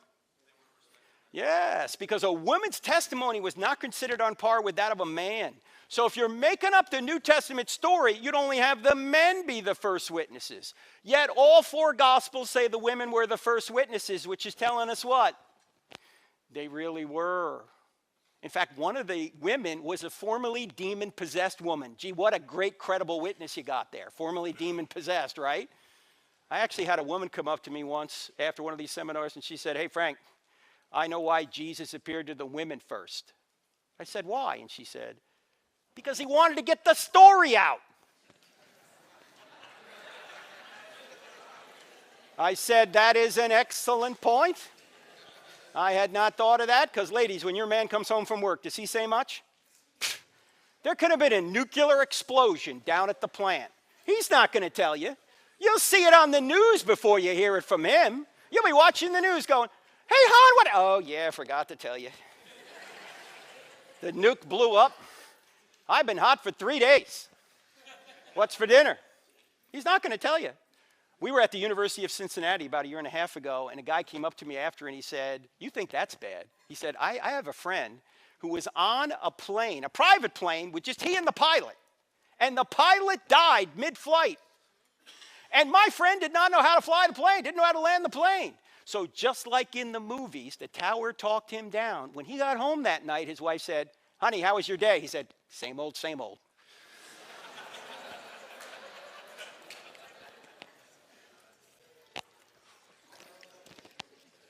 I can't even believe this next verse is in the New Testament, but it is.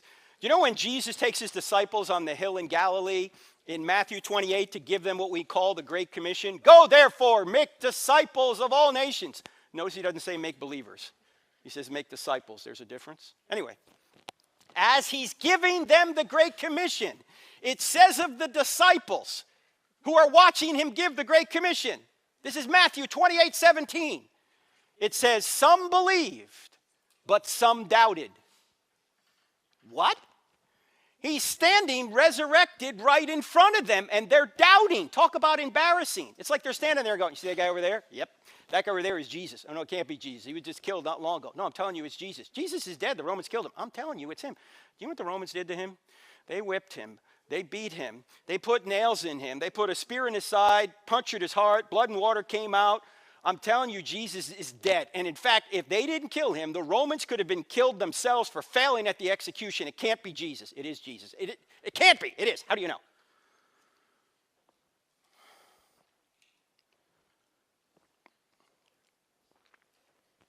The women told me. They're not making this up. There's even potentially embarrassing details about Jesus in the text. In Mark chapter 3, it says that Jesus' own family wanted to seize him and take him home because they thought he was out of his mind. He was nuts. This is in Mark. And then Jesus is called a drunkard. He's called demon-possessed. He has his feet wiped with the hair of a prostitute, which easily could have been seen as a sexual advance. And oh, by the way, notice there are two prostitutes in Jesus' bloodline. Who are they? Rahab and Tamar. Now, do you think Matthew, when he was writing the genealogy, said to himself, you know what, I really think I need to spice up the Messiah's bloodline a little bit. Let me put a couple of prostitutes in here, Rahab, Tamar. No.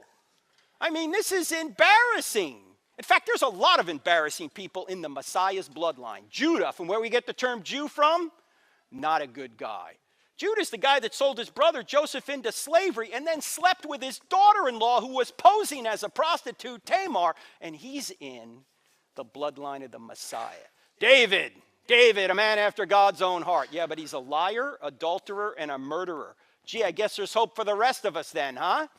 Bathsheba's in the bloodline, except when Matthew gets to her in the genealogy, he doesn't mention her name. What does he say instead? Does anyone know? Uriah's wife. Who's Uriah? Uriah was the husband of Bathsheba, whom David had killed to cover up the crime. He's telling the truth, but it's a slam. We just got back from a trip to Egypt. And when you go to Egypt, when you go to those monuments, you know what those monuments are? Those are monuments of propaganda about how great the pharaohs were. You don't find propaganda in the Bible.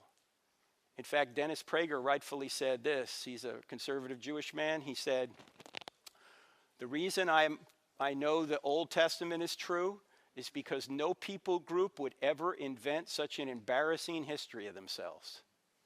Do you think King Ahab had anything to do with writing Kings? In fact, if you look at the kings, all the kings of Israel are bad and only a few of Judah are good. They're admitting all this embarrassing stuff. Why would they do this if they're inventing it all? They're not. Even today in politics, both political parties spin, don't they? They don't want to admit anything embarrassing. But the Bible bears all the embarrassing details of everyone because they're telling the truth. It's not propaganda. One final one we need to do, and that is excruciating deaths. And this is the argument that says that these men who were in a position to know whether Jesus rose from the dead or not died excruciating deaths when they could have saved themselves by saying, look, it never happened. Now, it's important to realize that all the writers of the New Testament, with the exception of Luke, all of the writers of the New Testament are Old Testament Jews who think they're God's chosen people. Luke is the only Gentile. All of them think they've had a relationship with Yahweh for hundreds of years, and they believe in the Old Testament. There's two things they didn't believe could happen. They didn't think one guy could claim to be God. That was blasphemy. And they didn't think one guy would rise from the dead in the middle of time. They knew we'd all rise from the dead at the end of time because Isaiah and Daniel talk about that. But they didn't think a guy could claim to be God and rise from the dead. And what do these Jews wind up saying? They wind up saying a man claimed to be God and rose from the dead, and then they go and die for it? Why? In fact, it's really important to keep the apostles' beliefs and practices before and after the resurrection in mind. Look, before the resurrection, these people believed in animal sacrifice. They've been slaying lambs to Yahweh for hundreds of years, and then suddenly Jesus comes along and they go, You know, we don't need to slay these lambs anymore because these lambs are symbols of the Lamb of God who takes away the sins of the world. Here he is right here. Before they believed in a binding law of Moses. Afterwards, they believed that Christ's life has fulfilled the binding law of Moses. Before they believed in strict monotheism. Afterwards, they believe in a Trinity, 3 persons in one divine essence. Yes, you can find the Trinity in the Old Testament, but it's much more pronounced in the New. Before they believed in the Sabbath, in fact, they thought they could be stoned for not obeying the Sabbath. After they're worshiping on Sunday, because that's the day he rose, and Paul goes on to say, don't let anyone tell you you have to obey any Sabbath or festival day. In fact, out of the 10 commandments, you know that 9 of them are repeated in the New Testament. There's only one that isn't. Keep holy the Sabbath. Why? Because the Sabbath has arrived. Jesus is our Sabbath. He's our rest. We rest in his work. Before they believed in a conquering Messiah, afterwards the sacrificial Messiah. Yes, Jesus will conquer when he comes again, but they didn't anticipate the sacrificial Messiah. Before they believed in circumcision, afterwards they believed in baptism and communion. Now, ladies and gentlemen, let's go back to embarrassing stories for a second. Is there anybody here who would start a new fake religion by making this the price of admission?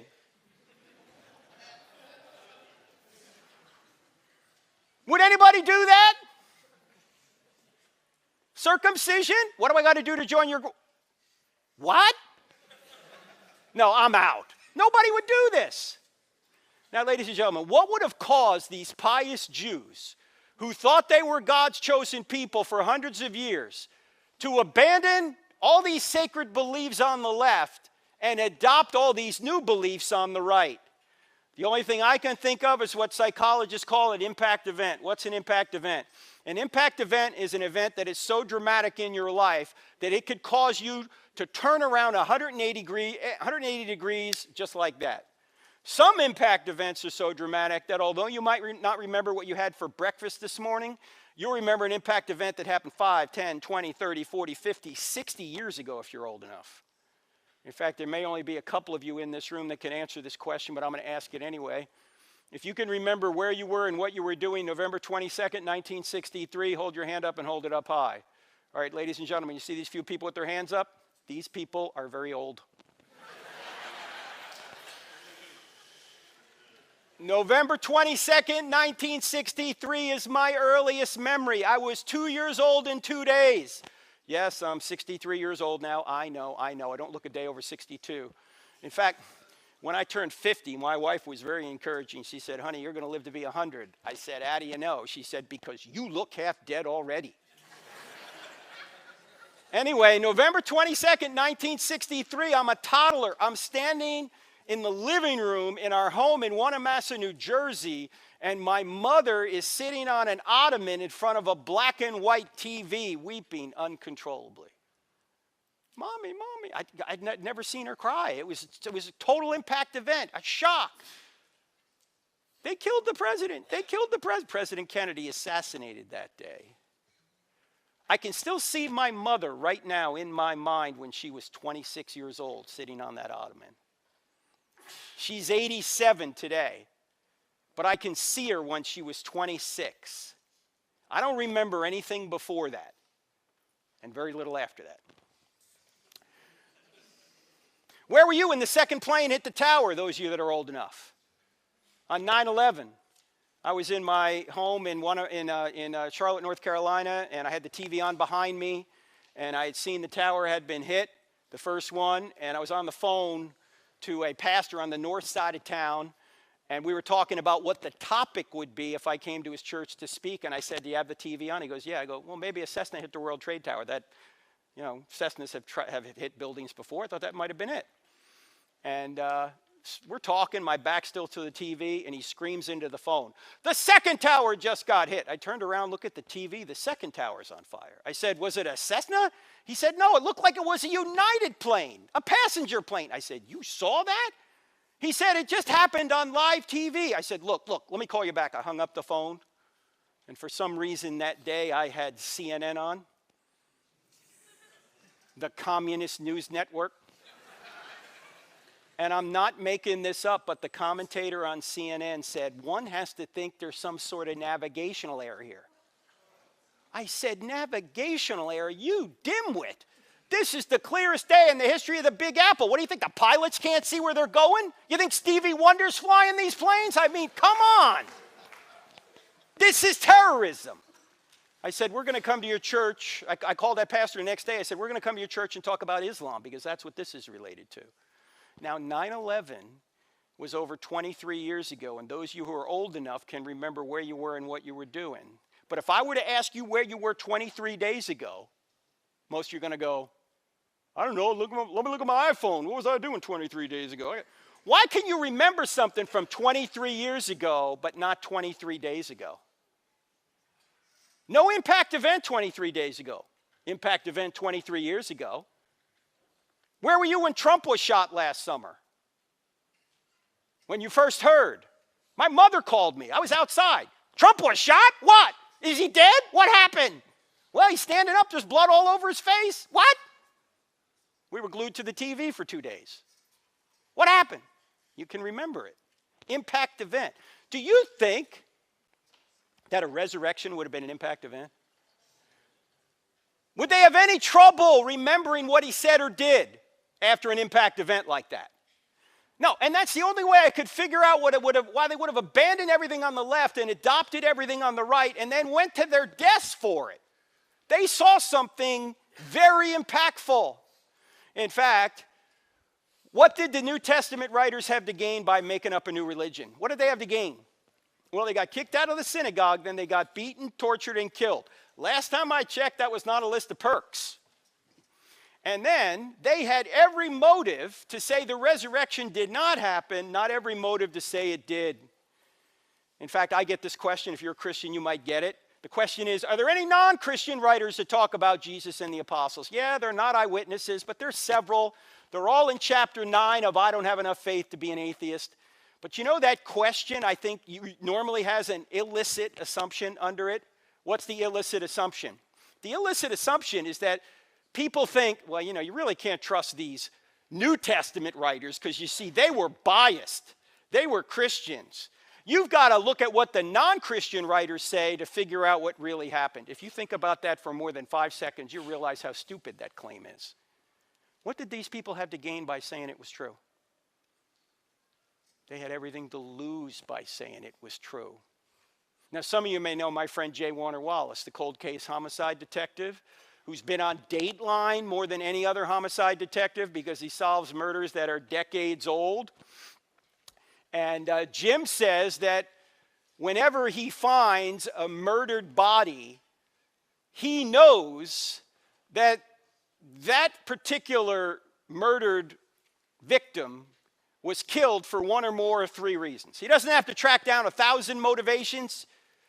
He says, this guy was killed for one or more of these 3 reasons. There was either a sex issue, a money issue, or a power issue. Those things can drive people to murder. In fact, those are the same 3 things that drive any of us to sin. Why? Because sex, money, and power are good things. In fact, they're so good, we'll often take shortcuts to get them. So Jim says, and by the way, he applies his homicide skills to the greatest homicide of all time, the homicide of Jesus. Check him out at coldcasechristianity.com. Anyway, Jim says, if you're going to say these New Testament writers invented all this, you've got to find one or more of those 3 motivators to say they invented it, to say they lied. All right, let's take a look. Ladies and gentlemen, did the New Testament writers suddenly get real popular with the ladies for saying Jesus had resurrected from the dead? No, they didn't get sex. Did they get money? No, they weren't 21st century prosperity gospel preachers. Did they get power? No, they got the opposite of power. They were persecuted. Paul had power when he was persecuting the church. As soon as he becomes a Christian, he's the one persecuted. They didn't get sex. They didn't get money. They didn't get power. They had no motive to invent this, every motive to say it didn't happen. And then they went and died for a lie, a known lie. Why would they do that? You go, wait a minute, Frank, time out. If you're going to say that martyrdom in some way proves Christianity, don't you have to say that martyrdom proves, like, for example, Islam? No. Why? Well, because there's a lot of differences between the Muslim martyrs and the New Testament martyrs. But let me just give you one for our purposes here. The Muslim martyrs haven't witnessed anything that tell them that Islam is true. They just have faith. In fact, Muhammad denied even doing miracles. The New Testament martyrs, on the other hand, witnessed the resurrected Jesus. They saw Jesus. They touched Jesus.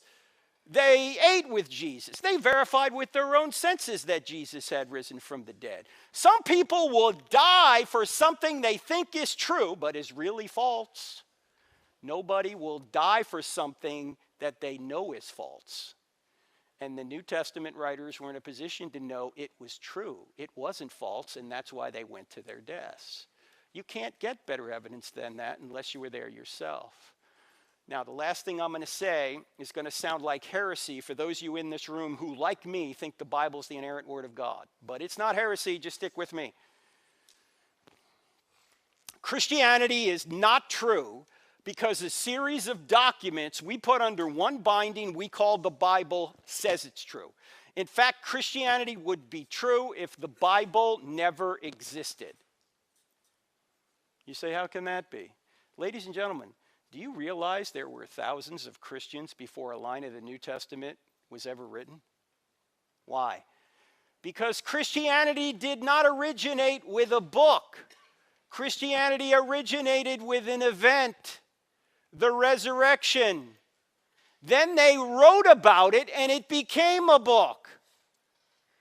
In other words, the New Testament writers did not create the resurrection. The resurrection created the New Testament writers. You wouldn't have people in the first century, Jews in the first century, claiming a man claimed to be God and rose from the dead and then go to die for it, unless a man really did claim to be God and really did rise from the dead. In other words, the resurrection is the cause of Christianity. It's not the result of Christianity. Christianity began with an historical event that you can discover. In fact, if they had never written it down, it would still be true. We just wouldn't know about it. Do you guys see what I'm saying here? This is why Christians, if you're a Christian and you're trying to convince somebody else to be a Christian, you shouldn't say, well, the reason you ought to be a Christian is because the Bible says so. That would be like a Muslim coming up to you and saying the reason you ought to be a Muslim is because the Quran says so. What are you going to say? Well, I don't accept the authority of the Quran. Well, why should somebody accept the authority of the Bible then?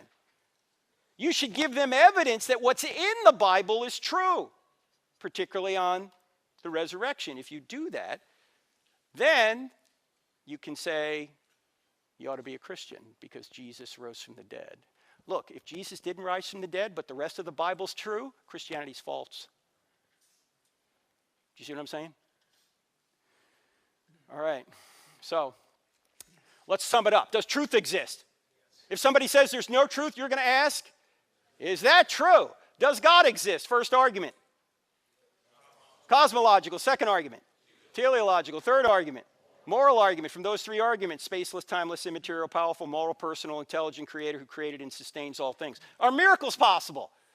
Greatest miracle in the Bible? Genesis 1:1. If that verse is true, every other verse is at least possible, and even the atheists are admitting the evidence for it.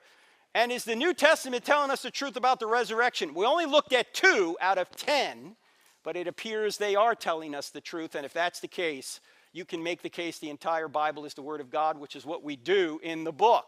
So I brought some books and DVDs, and I want to point out that all the proceeds from the sale of the books and the DVDs will go to feed needy children. Mine. Okay? Just so you know. All right?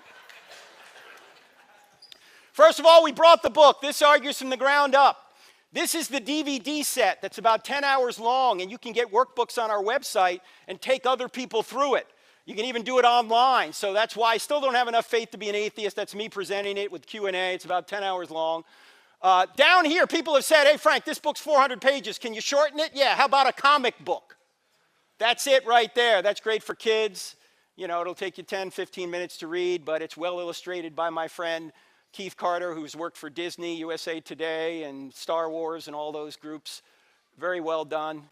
And this book over here, how do you get kids interested in this stuff? Ladies and gentlemen, or even adults, if anybody likes movies and they like superheroes, they're going to love Jesus. Why? Because who is the ultimate superhero? Jesus is, and all of the great franchises of the past 50 years have all stolen from the greatest story ever told. Whether you're talking about Iron Man, or Captain America, or Star Wars, or Lord of the Rings, or Batman, or Wonder Woman, or Harry Potter. Harry Potter? You would be shocked to learn that J.K. Rowling took the story right out of the Bible, and she admits it.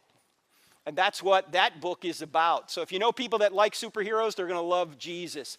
If you want this entire PowerPoint presentation and a dozen others, just follow that QR code. We'll send it to you in a PDF format. If that doesn't work, just text this word evidence, no quotes around it, just the word evidence to 855-909-0582. And those people watching out there in internet land, you can do the same thing. You can get it. Text evidence to 855-909-0582. All right, before we go to Q&A, last thing. It's true, so what? So what if Christianity is true? Well, the best news of all, someone actually did die for you. Now, when I was in the Navy, I was in naval aviation, which we had to earn golden wings for, which were fairly hard to earn. But there's nothing more difficult to earn in the Navy than a golden trident. That's what the SEALs wear. Very few people that start SEAL training make it through. About 1 in 20, about 5% make it through. Those that do make it through wear that insignia, that trident with pride. It is their identity. When Michael Monsoor was buried in Rosecrans Cemetery in San Diego, California, just about every Navy SEAL on the West Coast showed up for his funeral. And when they passed his casket, they took off their tridents and pressed them into his casket. They took their identity and put their identity in the one that died for them, the one that sacrificed for them. That's what we're supposed to do. But you know, our culture says, oh, no. Find your identity in your sexual preference, or find your identity in your job, or find your identity in another person, or find your identity in your bank account. Ladies and gentlemen, do you realize how fragile those identities are? For example, suppose you put your identity in your sexual preference. What happens when you're no longer sexually preferred, or you can no longer sexually perform? You no longer have an identity? If you put your identity in your job, what happens when you lose your job or you retire? You no longer have an identity? If you put your identity in another person, what happens when, God forbid, that person dies or leaves you? You no longer have an identity? Do you realize that Christianity is the only worldview where you don't achieve your identity, you receive your identity? If you got to achieve it, man, all the pressure's on you, and there's always somebody that can do it better. But you don't achieve it. You receive it. He achieved it for you. And then he proved it by rising from the dead. And he said, John, who wrote a biography, he said that you have the right to become a child of God by receiving him. Because what he did will allow him to forgive you because he's infinitely just, so he has to punish sin, but he doesn't punish you. He punishes an innocent substitute in your place. Who does he punish? Himself. He's the only innocent substitute. So that way, you can be forgiven and given his righteousness. What could be more wonderful than that? You're forgiven and given his righteousness. There's one other way of looking at this. Do you realize that everyone you love will die, everything you build will crumble, everything you say will be forgotten, everything you do will come to nothing, you and your identity will die and vanish unless the resurrection's true. If the resurrection's true, first of all, everyone's going to be resurrected. The only question is, where are you going to be resurrected to? If you don't want to be with Jesus, that's fine, you won't be. He's not going to force you into heaven against your will. You're just going to be quarantined at a place called hell, because that's what justice demands. Look, there's only two things you can get in the afterlife. You can either get justice or you can get grace. Does anyone in here want justice? I don't. I don't want justice because I haven't been just. I want grace. If you haven't accepted grace, why not? Grace is free. All right, With that being said, we're going to go to questions, but Meg, tell people about TPUSA and where you can get involved at TPUSA.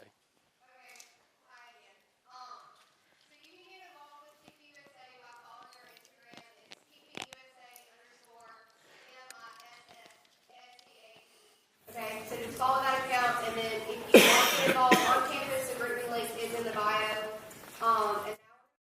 Okay, so keep it classy, keep it respectful, and the line will form right here. Yeah, just try to get to a question if you can. So we'll take the questions here, and since no one likes to ask the first question, we're moving right on to the second question. Second question here at Mississippi State. And you can just line up, it'll make it go faster. Yes, sir, what's your name? Gabriel, hi. Hey, Gabriel, and maybe come down another step, you'll probably get closer. You say Can you Gabriel? hear me now? Yes, sir. Okay, go ahead, sir. All right, so my question's about the moral argument, Yeah. specifically the first premise. So the first premise is basically saying it's logically impossible for any other view without God to essentially have morality at all. That implies, logical impossibility implies a contradiction within all the other views that try to do this. So could you please tell me the contradiction with atheistic moral Platonism? I'm not saying it's a logical contradiction. What I'm saying is it's a practical one, because let's suppose that Platonism is true, that there's this value called justice. Why am I obligated to obey it? In the same sense, you would be obligated in the same sense that you were obligated to follow God. No, but justice is not a person, so why am I obligated to obey something that's not personal? Yeah, so one instance, right, is we can understand justice or the good, and you follow the good because these are, under the Platonist view, necessary things and reasonable things. So if you don't follow them, you're unreasonable. Okay, the problem is, how can justice exist if it's not personal? What does that even mean? Yeah, so justice is a concept. Within the Platonistic view, right, it's just an abstract concept. There doesn't need to be it being a thing such that it is personal, right? This would also go against the moral argument in the sense that we've already agreed there is a sense of morality that is founded and logically possible without God already. You've already conceded the moral argument. I argument. haven't conceded it without God. People can invent. So what's the contradiction? People can invent their own moralities. They can invent and say, I think this is good or that is good. Hitler thought killing That would imply a contradiction within this view, though. Why is it a contradiction? The moral argument implies a contradiction within the first premise. It's a deductive argument. Okay, what's your first premise for the moral argument? No God, no objective morals. Okay, well, you could do it that way, or you could say you could say, if objective moral values exist, then God exists. That would imply a if contradiction objective moral within the other values views. don't exist, well, you could still have God. That would still imply a contradiction within the other views, yeah. Okay. So you would concede the moral argument then if there's no contradiction within the Platonistic view. Well, what I'm saying is, it's sort of like physics. Someone like Sean Carroll, who is an atheistic physicist, can create a model, right, and say that this model could explain how the universe got here without God, but he's got no evidence for that model. Like, I could create a model where things come into existence out of nothing by nothing and say that's how I explain how the universe got here, sans God. So you don't think there's evidence for objective morality? I think there is evidence for objective morality, but that evidence is an effect. Now I need to reason back to a cause, and the cause of that effect has to be personal. Why? What's the contradiction? That would also imply a contradiction within the view. If there's no contradiction, it's possible then. To say that it is personal is to imply I can't see how we get obligations. Well, that's a separate question then. How Okay. you get obligations is separate from can objective morality exist? Those are two separate questions. I would agree it's important, but that's a separate question. How can objective morality exist sans an objective moral lawgiver? See, I'm saying there is an objective moral law, and if there is an objective moral law, there has to be an objective moral lawgiver. Where the laws come from lawgivers, right? Only civil laws, because that would beg the question. You would be begging the question implicitly by saying, look, if there exists a moral law, there needs to exist a moral lawgiver. That would imply a God. That's just begging the question. No, You're not addressing the view. I think laws come from lawgivers, and I think laws of logic come from God, laws of mathematics come from God. You would assume that, right? Yes. And I'm asking, why are we assuming that already within the premise if the atheistic Platonists can easily account for these with no contradiction? No, I don't think atheistic Platonists can, because laws come from a mind. Well, that would imply a contradiction within the views. What's the contradiction? I'm not following what the contradiction is. Yeah, agree, there is no contradiction. Okay, well, it would be like me saying universes can pop into existence out of nothing. It may not be contradictory, it's just against all experience. So why should I believe it? Well, then that wouldn't be the moral argument. The moral argument is a deductive argument, not an inductive or abductive one. So that would immediately dismiss the moral argument on principle. Well, maybe you can tell me why I should obey. First of all, how does justice exist independent of a mind? Yeah, so it can exist as an abstract concept in the same way that math exists, right? 1 + 1 will always equal 2. Right, We if can understand something justice exists- as the same fashion. Right, but this world is set up in a mathematical grid because it's the product of a mind. That would be begging the question, though. No, it's not begging the question. I'm saying the best evidence for a mathematical grid is a mind. Then that's not deductive, that's inductive. I'm not saying it has to be deductive. Then you would disagree with the moral argument because it's a deductive one. Well, no, maybe it can be. There's different ways of formulating the moral argument. I would agree there's different ways, Okay. right? I would totally concede that, right? If you would like Okay. to say that morality is best explained by God, that's perfectly fine. I'll even grant that for the sake of the arguments. But then that implies that atheists can ground morality. You just don't think it's the best ground. And this would account for what the Phil Papers survey, with majority of meta-ethicists, agree that atheists can. There's no contradiction, there's no issue. If you pick up any intro to meta-ethics, again, fine. You can make something be logically consistent and still be false, as you know. Yeah, perfectly agreed. Okay, Yeah, so perfectly agreed. we don't have a disagreement there. Well, we do, because Why? you hold the moral argument to be true, which would imply that all their views are contradictory, definitionally. It depends on how you formulate the moral argument. I would agree, but the moral argument I'm using is an inference to deductive. the best explanation. If you're using it that way, Yeah. perfectly fine, but Okay. you can no longer say that atheists can't have objective morality, because they in fact can. You just don't think it's the best explanation. Just like Sean Carroll can have a model that creates the universe, Yeah, but it perfectly just doesn't fit reality. Well, So- actually, no. There are plenty of different views which do fit reality. We can take ethical naturalism. We can take any other views. There's like 400 different. Let's go back to purpose, and then we got to move on. If there is no God, there's no purpose. I would disagree. If there is no God, my heart's purpose is still to pump blood. Yes, but the reason your heart exists is because there is a God. That would beg the question. That's just assuming God Okay, exists so when that's what in is the question. purpose of life then? The purpose of life we can understand to live in society and do what kind of society wants. That's kind of like a simplistic one. Okay, or we can understand the purpose from a Platonistic view if a to align with the if good. a Nazi society decides to murder Jews, No, that wouldn't be correct. well, now you're reporting a standard. No. So when talking about the Platonistic view, right, we can understand the purpose of life is to align with that. And the Nazis would Why? go Who completely said? against Who that. said?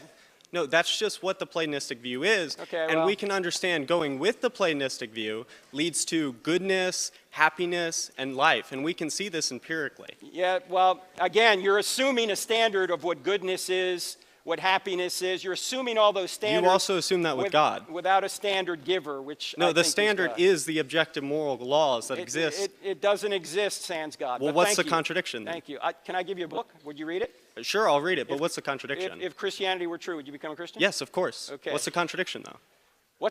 You don't need a contradiction to show something's true. I would agree. Okay. But the moral argument is a deductive one. It requires a It contradiction can be, to or be it can true. be inference to the best explanation. Yeah, but that wouldn't show that Okay, atheism can't all right. account for morality. Thank you. Thanks for coming. Have a good one. Appreciate it. Yes, sir. What's your name? Ralph, Ralph, go ahead, sir. if I can read my own chicken scratch. So you talked about morality coming from God, but in the Old Testament, God is shown doing some things that I would personally think are morally objectionable.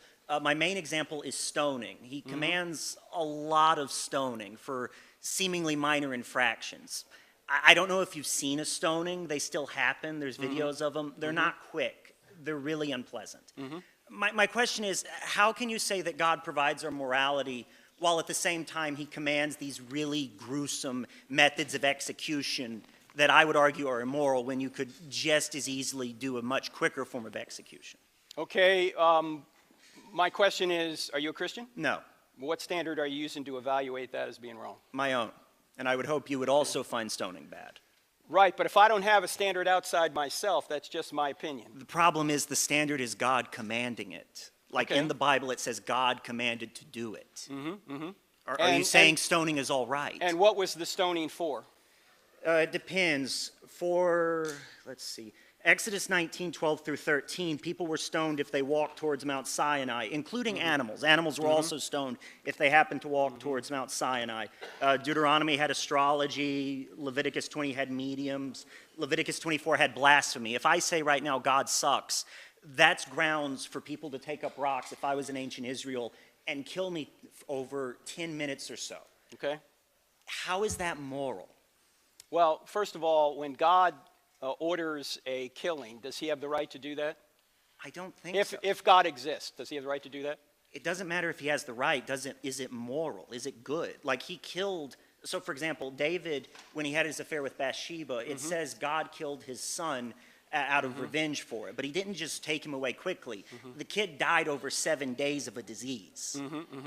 Even if you say he goes to heaven, ignoring problems with abortion, et cetera, I'd still argue it's immoral to kill a baby. Okay, it's immoral to kill a baby, but you're pro-abortion? Yeah, they're not babies yet. And besides, God's pro-abortion too. He just killed David's live son, I might add, Okay. over a 7-day period in agony. Can I ask you a question? Why is it when God decides who lives and dies in the Old Testament, he's immoral, but when you decide who lives and dies with regard to abortion, that's a moral right? If I'm immoral, then God's immoral. Also, you said who? No, God is not immoral because if God exists, he takes our lives at some point, all of us. So it's And- okay for him to command a stoning to do it. Well, apparently, maybe that stoning was necessary to show other people the seriousness of the crime, because in Old Testament Israel, as you pointed out, that was a theocracy. And in a theocracy... That God commanded. Yes, God commanded that, okay? And if he commanded that, then he might have a reason for it. Whether or not we know the reason is another question. So it can be moral if there's a good enough reason to kill people with rocks. If God has a reason, it can be moral. I'm Yes. done. Have a good evening. Okay, thank you. I wonder how we define good in the absence of God. But anyway, go ahead. My name's Luke. I'm a Christian. What's your name? Luke. Luke, go ahead, sir. I just had a quick I'm question. not your father, but go ahead. I've been confused over a certain passage in Matthew where they asked Jesus about marriage and the resurrection. He says you'll not be given in marriage, Yeah. or nor be married. I probably just butchered it, but is there a deeper meaning behind that? Or like when we are resurrected, like am I going to be able to see my grandparents together, or are they going to be separated? Is there Well, something we I'm don't missing? know because it's not explained. I think Jesus' point is that marriage in this life is an illustration of our ultimate union with Christ. Okay. And when we get to heaven, the union of marriage won't be necessary. We're not procreating anymore. Although I assume we'll have a special relationship with one another. It just might not be called marriage. We won't have sexual relations either. Now, people go, how can this be heaven without sex? And C.S. Lewis pointed out that just because we like something now and we can't imagine how something else could be better doesn't mean that something better doesn't exist. He used an example of a young kid who, when his parents first told him about sex, that the little kid said, well, do they eat chocolate when they have sex? Like, I can't imagine how sex could be better than eating chocolate, right? Now, if you do both, maybe it's even better, okay? But the point is that we don't have a good enough concrete conception of what this means. And this is why Paul says that no eye has seen nor ear has heard what God has prepared for those that love him regarding what heaven will be like. And as you know, the book of Revelation uses all sorts of imagery, using jewels and all, city coming down from heaven. this is just imagery to try and communicate to some degree what it will be like. But ultimately, we're going to be in relationship with the Lord, and we'll see our loved ones and be in relationship with them. But the institution of marriage won't be necessary anymore. Okay. All right? Thank you. And I'll add, my wife hates that verse too, Luke. All right? Hey, Frank, Adam Hey, Lewis, Tuscaloosa, Alabama. Tuscaloosa was Yes. just there today. Came through there. Do what? I came through there on the way here. Very Yeah. good, very good. The Lord has given me a passion for apologetics, and William Lane Craig got me into it, you, Geisler, and I spent the last about 8 to 10 months writing my own curriculum. I'm going to teach a 5-week course at my church. You have been doing this a while. You do it all the time. Do you have any words of advice for me? Anything that would help me, the balance between the apologetic content and humor? Anything, how have you found the right balance? Any words of advice for me before? If you're teaching apologetics? Yes, sir. Well, you probably ought to come to our training, which is called CIA, the Cross-Examined Instructor Academy. It's not just me, it's Greg Kokel and Brett Kokel. And You do this physically, in person? Natasha Crane's all in person. It's going to be in Charlotte this summer. Okay. And it's like July 31st to August 2nd. If you go to our website and click on events, look for CIA, Cross-Examined Instructor Academy. And that's what we do. We try and help people get better teaching apologetics. So if there's one piece of advice, it's don't stink. How Don't about that? stink. Don't stink. Whatever you do, don't stink. All right. All right. Thank you for what you do. I mean, it's really a big question. But Yeah. Check out CIA. Okay. Cross-Examined Instructor Academy. All right, thanks, All Frank. right, thank you. Yep. Yes, sir. What's your name? Aaron. Aaron, go ahead. Dr. Turek, thank you for your time. My question concerns what I believe is the greatest sin in our nation today, the sin of abortion. As you may know, in all 50 states, women can legally kill their preborn children using abortion pills, often mailed directly to their homes or dorm rooms, protections that remain in place even after Roe was overturned, and in part due to compromises made by the mainstream pro-life movement. Even in states like Mississippi, there are rape exceptions for surgical abortion that allow for the killing of children conceived in rape, so long as it happens early enough while they are still in the womb. My question is, what are your thoughts on the abortion abolition movement, a movement that rejects all exceptions and incremental compromises and instead calls for the immediate and total abolition of abortion by granting equal protection under the law to all human beings born and preborn? How should we, as Christians, apply scriptures like Proverbs 24:11 and Isaiah 1:17 in this context, verses that call for us to rescue those being led to the slaughter and to seek justice for the fatherless? I agree that the only justifiable excuse for abortion is the life of the mother. That if the mother is going to die like a fallopian tube pregnancy, the baby's not going to live anyway. And the purpose of that abortion is not to kill the baby. The purpose is to save the mother. Okay, but all these other abortions are not justified because that's a human being.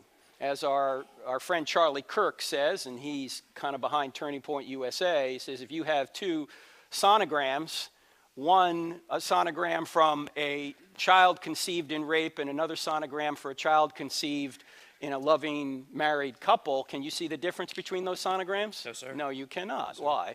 Because they're both equally human beings, so why punish the child for the sin of the father? Yeah. Oh, well, it's going to create a big problem for the mother, and I get that. The question might be, I know it's awful. My question is, if somebody reminds you of a horrible event, are you justified in killing them? Absolutely not. No, okay? So I'm with you that we should seek a complete ban on abortion except for the exception I mentioned. But I am not someone who is going to not take an incremental approach, because if I can't save all babies, I'm going to try and save some.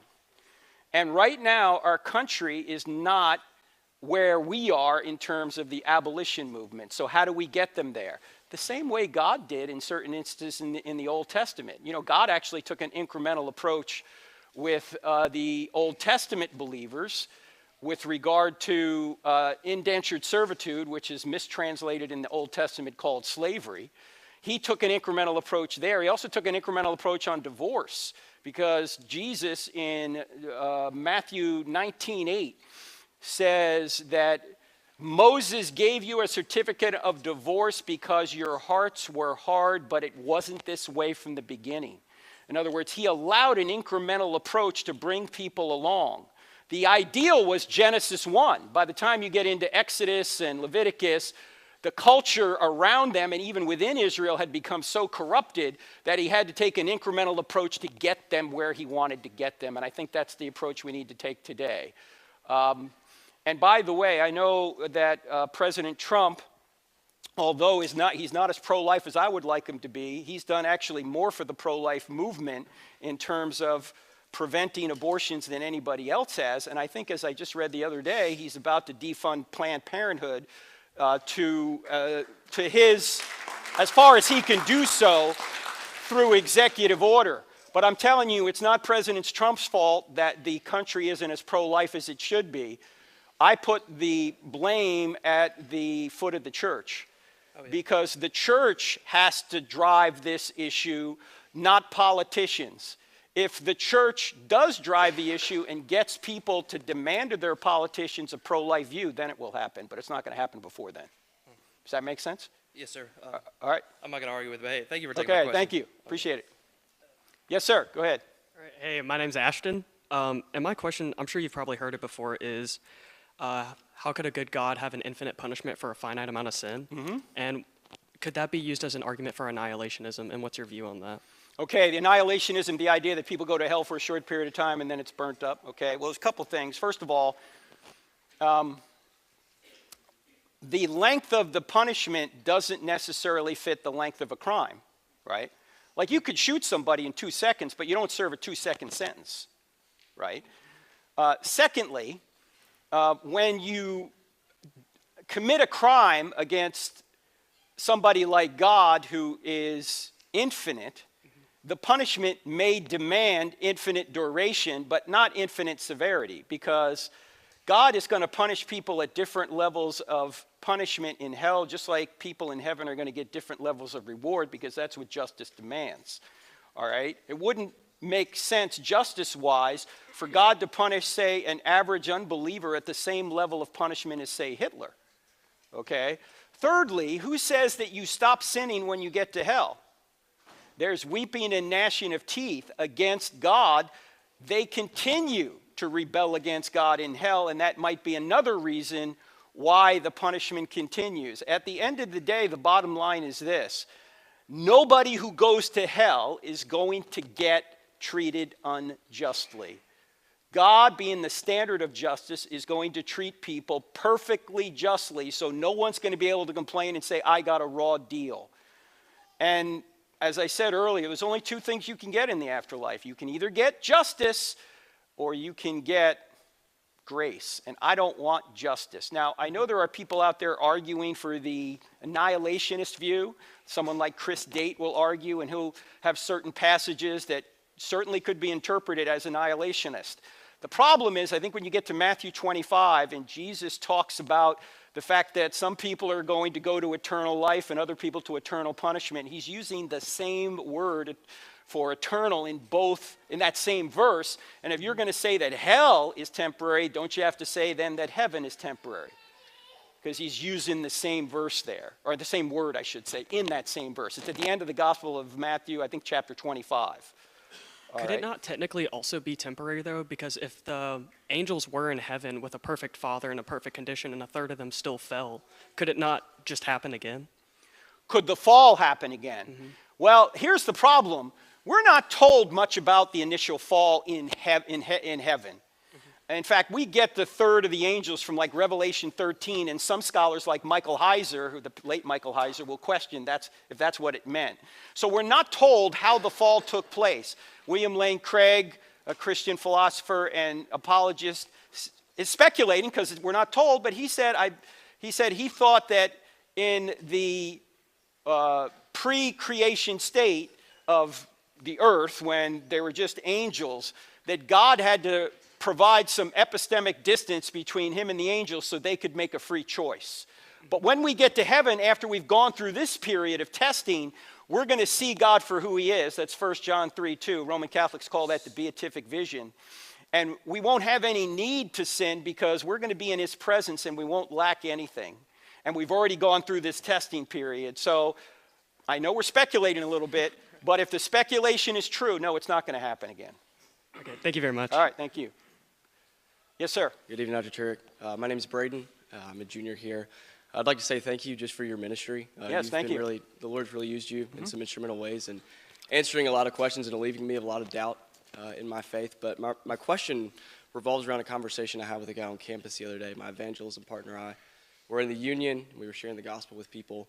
And it was a postmodernist individual.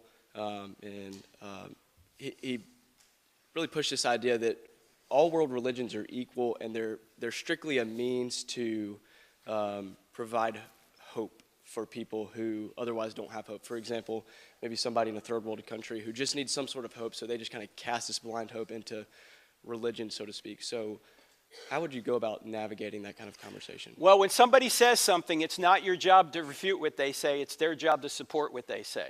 So if he says all religions are just exist, did he say they're all the same?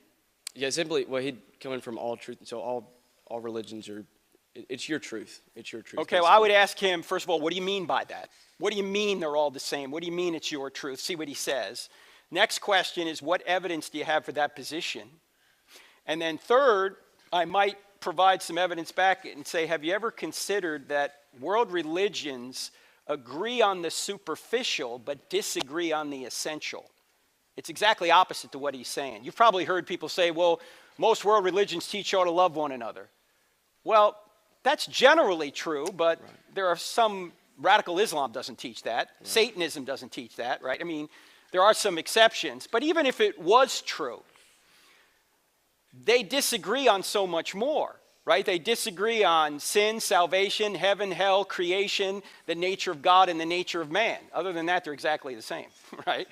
They disagree on the essentials, and they agree on the superficial. Why do they agree on the superficials? Because the moral law written on our hearts is written on everyone's heart, regardless of their religion.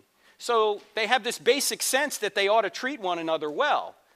And you would expect them for them to express that in their religious writings. But that's about the extent of the similarity. I would ask him, Islam teaches that Jesus never died and couldn't rise from the dead. Christianity teaches he did die and rise from the dead. Which is true? Maybe neither are true. Maybe Jesus didn't exist, you could say, right? But what you can't say is that both of them are true because they're mutually contradictory. And so if he were to say, well, mutually contradictory things can be true, I would say, so you're saying they can't? And he would say, no, I'm saying they can't. So you're saying they can't? No, I'm saying they can. You see, I'm using the law of non-contradiction right now to say that mutually contradictory things can't be true because every time I contradict you, you try and correct me. So I know it's easy to say all religions teach the same thing, but when you start to examine them, you realize it's impossible. They don't teach the same thing. And the only religion that teaches grace is Christianity. Everybody else is trying to work their way to God. In Christianity, God works his way to us. So I would just ask a bunch of questions. Do you have the book Tactics, by the way? I don't. Tactics by Greg Koukl, K-O-U-K-L. And those questions I just mentioned, what do you mean by that? How'd you come to that conclusion? Have you ever considered, are all in the book. And you can also, by the way, download our app, the Cross-Examined app, 2 words in the App Store, Cross-Examine. There's a quick answer section that has questions, those questions and other questions like them. So hopefully that'll be helpful. Does that make sense? It does. Thank you. All right. Appreciate it. Thanks. By the way, those questions, think about these questions, ladies and gentlemen. What do you mean by that? How'd you come to that conclusion? Have you ever considered? You can use that not just for conversations about religion or Christianity. You can use it for any situation, like parents. If your kid calls you one night and says, Dad, I'm not going to be home by 11 like you wanted me to. Don't panic. First question, what do you mean by that? Second question, how'd you come to that conclusion? Third question, have you ever considered if you're not home by 11, you're grounded for 2 weeks? Be right home, Dad, right? By the way, husbands, anyone married in here, never use these questions on your wife. Because if she calls you an idiot, don't say, what do you mean by that? Or how'd you come to that conclusion? Because my wife's going to have a list 40 years long. Anyway, go ahead. My name's Kim Coleman. I am the owner and brewmaster of 1817 Brewery. Where is that? Where is that? Yeah. It's just up the road in Okolona, Mississippi. Oh, all right. I start with that to end with that. I found your ministry about 5 years ago, and it's absolutely changed my life. Oh, thank you. You're one of my heroes. My heart is beating uncontrollably fast right now. I'm just a kid from Jersey, man. That's You're all. like the James Hetfield of apologetics, man. And I don't mean to fanboy, you know. James who? Hetfield of Metallica. Oh, Metallica. Yeah. Of course. Who doesn't know that? Come on, Frank. You can call me the Pete Townsend of. Fair enough. My nose is almost as big as Pete's. Pete. Okay. All right. Go ahead. No. I'm so thankful for not only changing my life, but all the lives that you change through your ministry and coming to do these talks. I'm so excited that when we have this many young people coming to see you, it's super invigorating. I wish that I would have had this experience 20 years ago when I walked this campus. But here's what I'm getting at. It's twofold. One is, you destroyed Christopher Hitchens in those debates. He absolutely dodged every single one of your questions. He wouldn't come to a solid foundation on anything. He talked over you the entire time. I'm sure this is something that you know, but it just needs to be stated for the record that you were the master on that. Actually, let me say something about Hitchens. Hitchens was a brilliant rhetorician. He was really good at rhetoric. He was. And if the first debate I ever had was with Hitchens, but I was prepared because I was married for many years. And my wife wipes the floor with me all the time in debates. But Hitchens, when we were in that debate, I was like, I really like this guy. I was like daydreaming because he was so good with rhetoric. Yeah. And when you watch the debate, you're going to go, man, I really like this Hitchens guy. But if you read what he said, like if you read the transcript, you're going to scratch your head going, what's he talking about? Yeah, he dodged like, the whole time. I'll give you a quick example. In our first debate at Virginia Commonwealth University. Is that where you're sitting in the chairs? The big puffy chairs? Yeah. Yeah. The question was, does God exist? So I came out and I did the 3 arguments for God. Cosmological, teleological, moral, okay? When he got up there, he started talking about what a bad person Mother Teresa was. And I just couldn't believe it. Like, what does this have to do with whether or not God exists? Mother Teresa could be the worst person in the world. I mean, she wasn't, but how is this an argument? And so I was just flummoxed. I agree with you. He didn't really... He dodged you the whole time. time. He kept dodging. And even the audience at the end was saying, hey, yeah, you haven't answered that. Because I kept asking him, what is evil? And he finally said, religion's evil. Yeah. Right? But that's not my question. What's the ontological grounding of evil? Yeah. Anyway, sorry, go ahead. No. That's right. what I was going for. Also, I've watched countless hours of your content. When I'm brewing beer and I go for lunch in my office, I'm watching an hour of Frank Turek, and then I'm going back. So, you and my mom, go ahead. But she's not brewing beer. Go ahead. The Cowboys comment that I see you regularly make. Yeah. Who's the quarterback for the Dallas Cowboys? You guys don't like him anymore, do you? Do you know where he went to college? He went to Mississippi State. I just thought it was pretty funny. But look, I'm from New Jersey. Whenever the Cowboys win, it's living proof that Satan is alive and well. Well, here's my question, and I'll make it an easy one. Thank you so much for your time. Also, the second gentleman that walked out, I just wanted to say his position assumes intrinsic moral worth and value. And if God's the giver of life, it's his to give and take whenever he so decides. But I find it interesting that the questioner never assumes it immoral that he has been given life.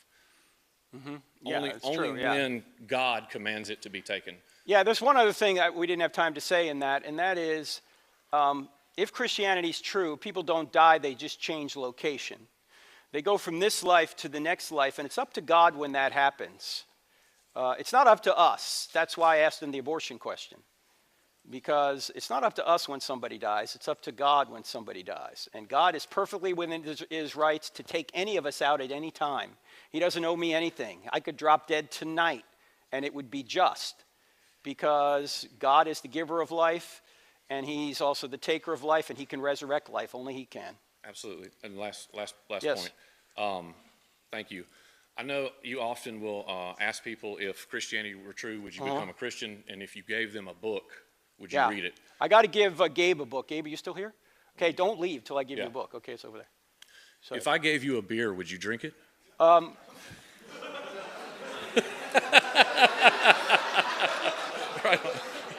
Not here, but yeah. Thank you again for All right, everything God that bless you do. you, man. Thank you. God bless Thank you.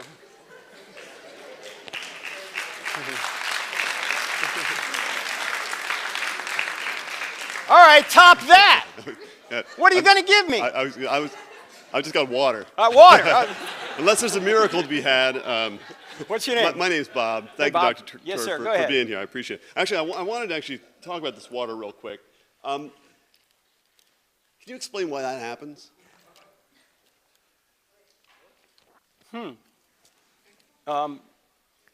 Gorilla glue. Is that water there? It is water, yes. Okay, yes. yeah. And it's a CD jewel case, by the way. Not for those who need to know. CDs are pieces of plastic people used to play music off of. Hey, Bob, just don't hold it over my buddy's right. microphone in case it gives way, okay? He's going to go. Go ahead. What if I believed that invisible, undetectable fairies were holding that CD jewel case up? That would be absurd, wouldn't it? Well, we don't Pretty know. ridiculous. We don't know if they're undetectable. How would we know? Right. It's kind of an absurd explanation, isn't it? You know, almost as absurd as being an atheist. Well, again, if they're undetectable, it's like, how come we haven't found the invisible man? We haven't found him because nobody's seen him. My question is, can I use faith to believe this absurd claim that there's invisible, undetectable fairies holding up the card? Because the title of your book implies that the more absurd the belief, the more faith is required. Yes. And your title also seems to suggest that having more faith would move one toward the more absurd position. So your title seems to suggest that faith is a bad thing, and that more faith leads to more absurdity. Why would a Christian apologist cast faith in such a ludicrous light? Yeah, no, it's a great question because we're using the word faith in this title the way Richard Dawkins uses it. Richard Dawkins says that if you don't have evidence, you have faith, blind faith. Now, that's not the biblical definition. The biblical definition is trusting in what you have good evidence to believe is true. But when you put it this way, I'm essentially saying that since I believe atheism has very little evidence behind it, and I think Christianity has a lot of evidence behind it, you have to have more faith to be an atheist than you do to be a Christian. How do you feel about the definition of faith as being the excuse given for believing things without a good reason? That's Richard Dawkins' definition. I don't think that's an accurate. It's actually Matt Dillahunty's. Yeah, I think that's the colloquial definition, Bob. So, yeah. That's the definition we're using. But inside the book, we explain what true faith is. Thank you. Okay.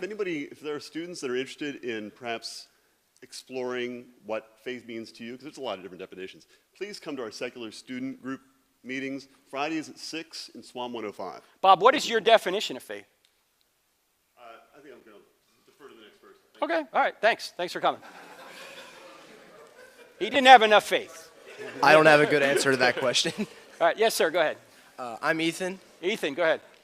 My question is, so in Exodus, when Pharaoh hardens his own heart, do you think that when God hardened his heart, he's taking away the choice to repent and follow him? All right, this is an excellent question. I think what we need to realize is that when Exodus talks about God hardening Pharaoh's heart, what this means is that Moses, the writer of Exodus, understands Egyptian theology. Because Egyptian theology said that when a pharaoh died, his heart would be weighed against a feather. And if the feather outweighed the heart, then the pharaoh would be admitted into the afterlife. However, if the heart outweighed the feather, Pharaoh would not be admitted into the afterlife, and his heart would be consumed by the demon goddess Ammit, who was a combination hippopotamus, crocodile, and lion, the three most feared animals of the Nile. And when Moses says that your heart is hard, he's essentially saying to Pharaoh, you're a bad guy, you're not going to make it even given your own theology. Now, if you do read the entire account, God only hardens Pharaoh's heart after Pharaoh has hardened his own heart.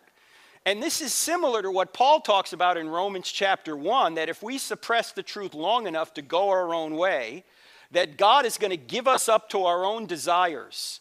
He's going to give us up to a futile mind, a depraved mind, because that's what we want. We don't want God. And essentially, we're going to be irredeemable because God does not force himself on people. He allows people to go their own way.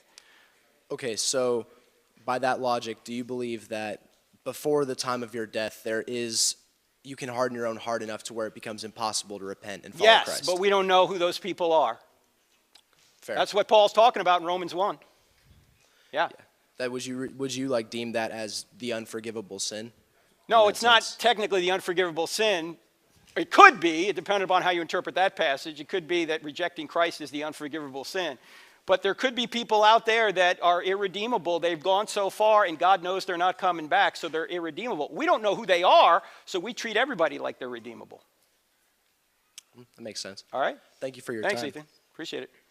Hey, what's your name? Hi, my name is Mary, and my question for you tonight is about salvation. Yes. So I'm we for can it. both agree that that God sent his son to die on the cross to save us all from our sins, right? Hmm? So in the Bible it talks about baptism. Now, lots of different churches, different denominations, if you will, they all have different opinions on how to be saved. Some say that you just ask Christ into your heart. Some say that there is immersion baptism. That is the way that you are saved.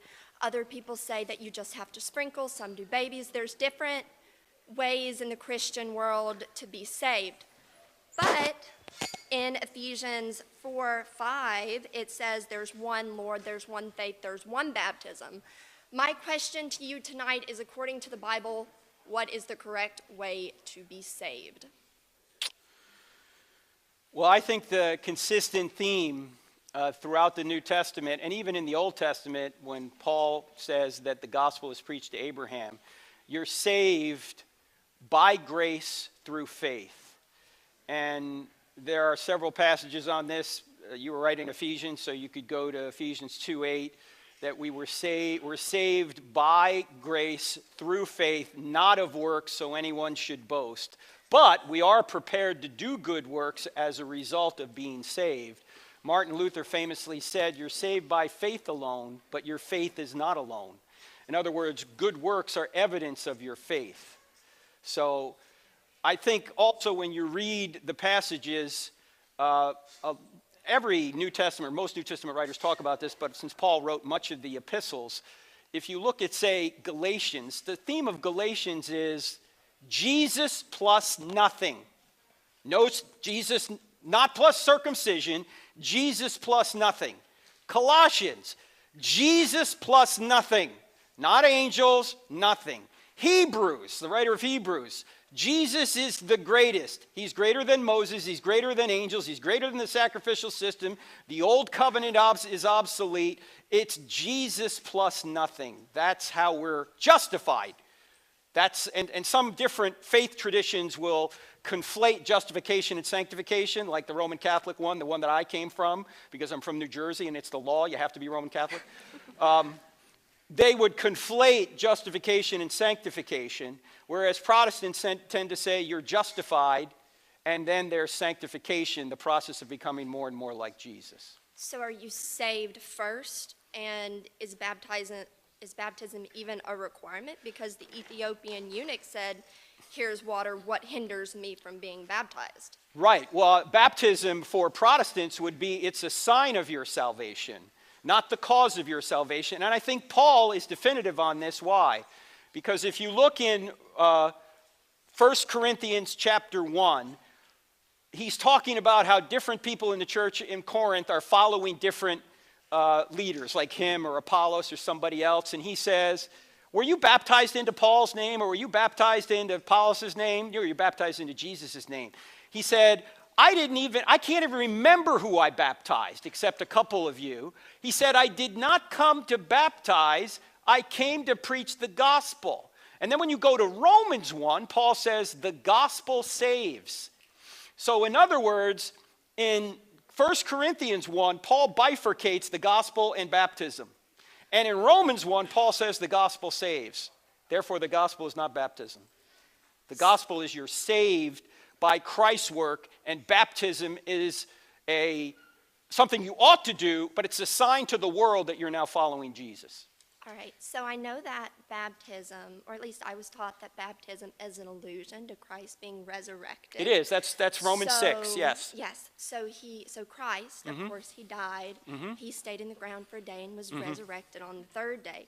And baptism is an allusion to that same process. Yes. So if God sent his son to die upon the cross, to save us from our sins, and baptism, or immersion baptism, because it was originally immersion, which is being fully submersed under the water, and it was translated later into baptism, so it's not technically the correct word. So if immersion baptism is the same show, the outward display of God saving us, then wouldn't the act of baptism that represents how God's Son saved us, wouldn't that save our soul? Wouldn't baptism and salvation, being saved, be the same thing? No, it's baptism, just an outward act. It's an outward sign of what Christ did for us. But Christ has already done it for us. I mean, yes, of course. Like the thief on the cross didn't get baptized, right? Well, that was before the new law was put in place. Okay, but aren't we under the new law and not the old law? Because then we'd all be sacrificing sheep. Well, but he was saved through Christ's sacrifice. But that was before the law. Okay. The law hadn't been put into place. God can save whoever he wants to. He's God. Right. But as I just said, Paul has bifurcated the gospel and baptism in 1 Corinthians 1 and Romans 1. So if he says the gospel saves and baptism's not part of the gospel, then baptism doesn't save. There is, what are the steps of salvation? Would you tell me, please? You repent, meaning you change your mind, and you accept what Christ has done for you, you're saved. So we have to hear, correct? Because if we don't hear, then obviously we can't be saved. Right. So we hear, and then we have to repent. We repent of our sins because, well, if we continue in them, then we're not Christians, because we're just continuing in sin. Everybody continues in some sin. Well, yes, but you have to repent of that. Yes. That's even after you're saved, you still have to repent of your sins. It's a thing you do for all time. Right, but once you're justified forever. Sanctification is the process whereby you may lose fellowship with Jesus and then regain it because you have then confessed your sin. But you don't get unsaved and then saved. Can you fall away? I think once saved, always saved. Some Christians would disagree with that. The reason I believe once saved, always saved is because Jesus says in John chapter 5, he who believes is passed from death into life. And therefore, you don't get eternal life when you die. You get eternal life when you believe. And if it's eternal, how can you lose it? That's true. Okay. But may I also say, sin equals death, correct? Okay. So sin equals death. And let's say I go and I'm a Christian, right? This is hypothetical. I'm a Christian. I go off and I kill somebody. You, just hypothetically, because you're the first person I saw. Okay, so if I go and kill him and I'm a Christian, and let's say, because you say once saved, always saved, do I still get to go to heaven because I killed that man? Because that's a sin, right? And sinners, we're washed with the blood of the Lamb, the sacrifice. Well, if I kill him and I'm not sorry for it, once saved, always saved, in that manner, do I still get to go to heaven with people hold on. Well, you might be given a hypothetical that might not be true, because if you're not repentant of it, you're probably not a believer to begin with. Okay, so you have to keep repenting all the way. I'm a Christian. I repented once. You said once they always saved. No, but and that you don't have to keep repenting. Hold on, Mary. Yes. Last thing I'll say, okay? You don't get saved and unsaved every time you sin, okay? You're sealed with the Holy Spirit according to Ephesians 1 when you believe. But don't you need to try and be better? If there's no use in trying to be better, I'm not then saying what's there's the no point? use in confessing. I'm not saying there's no use in repentance after you're saved. What I'm saying is you don't get saved and unsaved every time you sin. You're sealed with the Holy Spirit. He who believes is passed from death into life. And I'm not if you sorry, kill then him and didn't you I fall repent, away? if The you devil fell away from God. Can I finish, please? Yes, sir. I'm sorry. If you kill him and you then die, you're going to lose rewards in heaven. Okay. Because grace covers all sin. Do I still get to go to heaven? Because Yes, but you will lose rewards. But I got to move on. All so right? how does that put I'll leave this as a thought.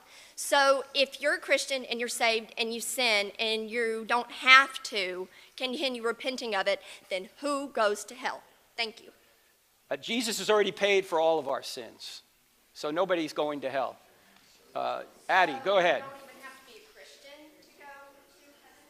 Hi, I'm Addie. I just want to thank everyone for your questions. It's getting a little late, so we're going to close it off with this last one. If you have some more kind of residual questions or thoughts, come to a Turning Point officer or member or somebody standing over here, and we can get y'all connected with Mr. Turek. I just have one question for you real quick. Yes. I have always been interested in the idea of time and the progression of time.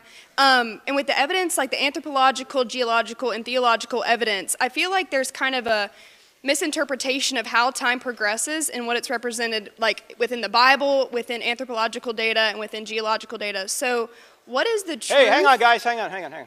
What is the truth? Sorry, hey. I'm sorry. Please. I'm having trouble hearing because there's so much background noise. Go ahead.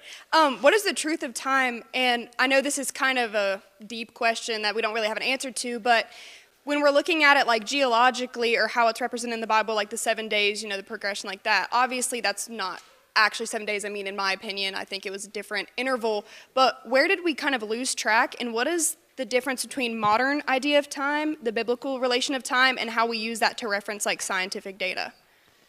I'm not sure if I have time to answer this. Okay, that makes sense. That is totally fine. Because I'm not sure if I'm understanding your question. Are you saying time has changed from history to today? I'm from Charleston, where we have a lot of like shell rings, and a lot of them kind of date back to before. The way they date them is not in reference to like how the people would have expanded across the earth. So when did the people expand across the earth into North America? Was it during the 7 days, or was it during Noah's Ark? Like, how did the expansion of people within biblical times, how does that refer to anthropological data we find within like the United States or other areas? Well, the United States was populated much more recently, obviously, than the Middle East and Europe.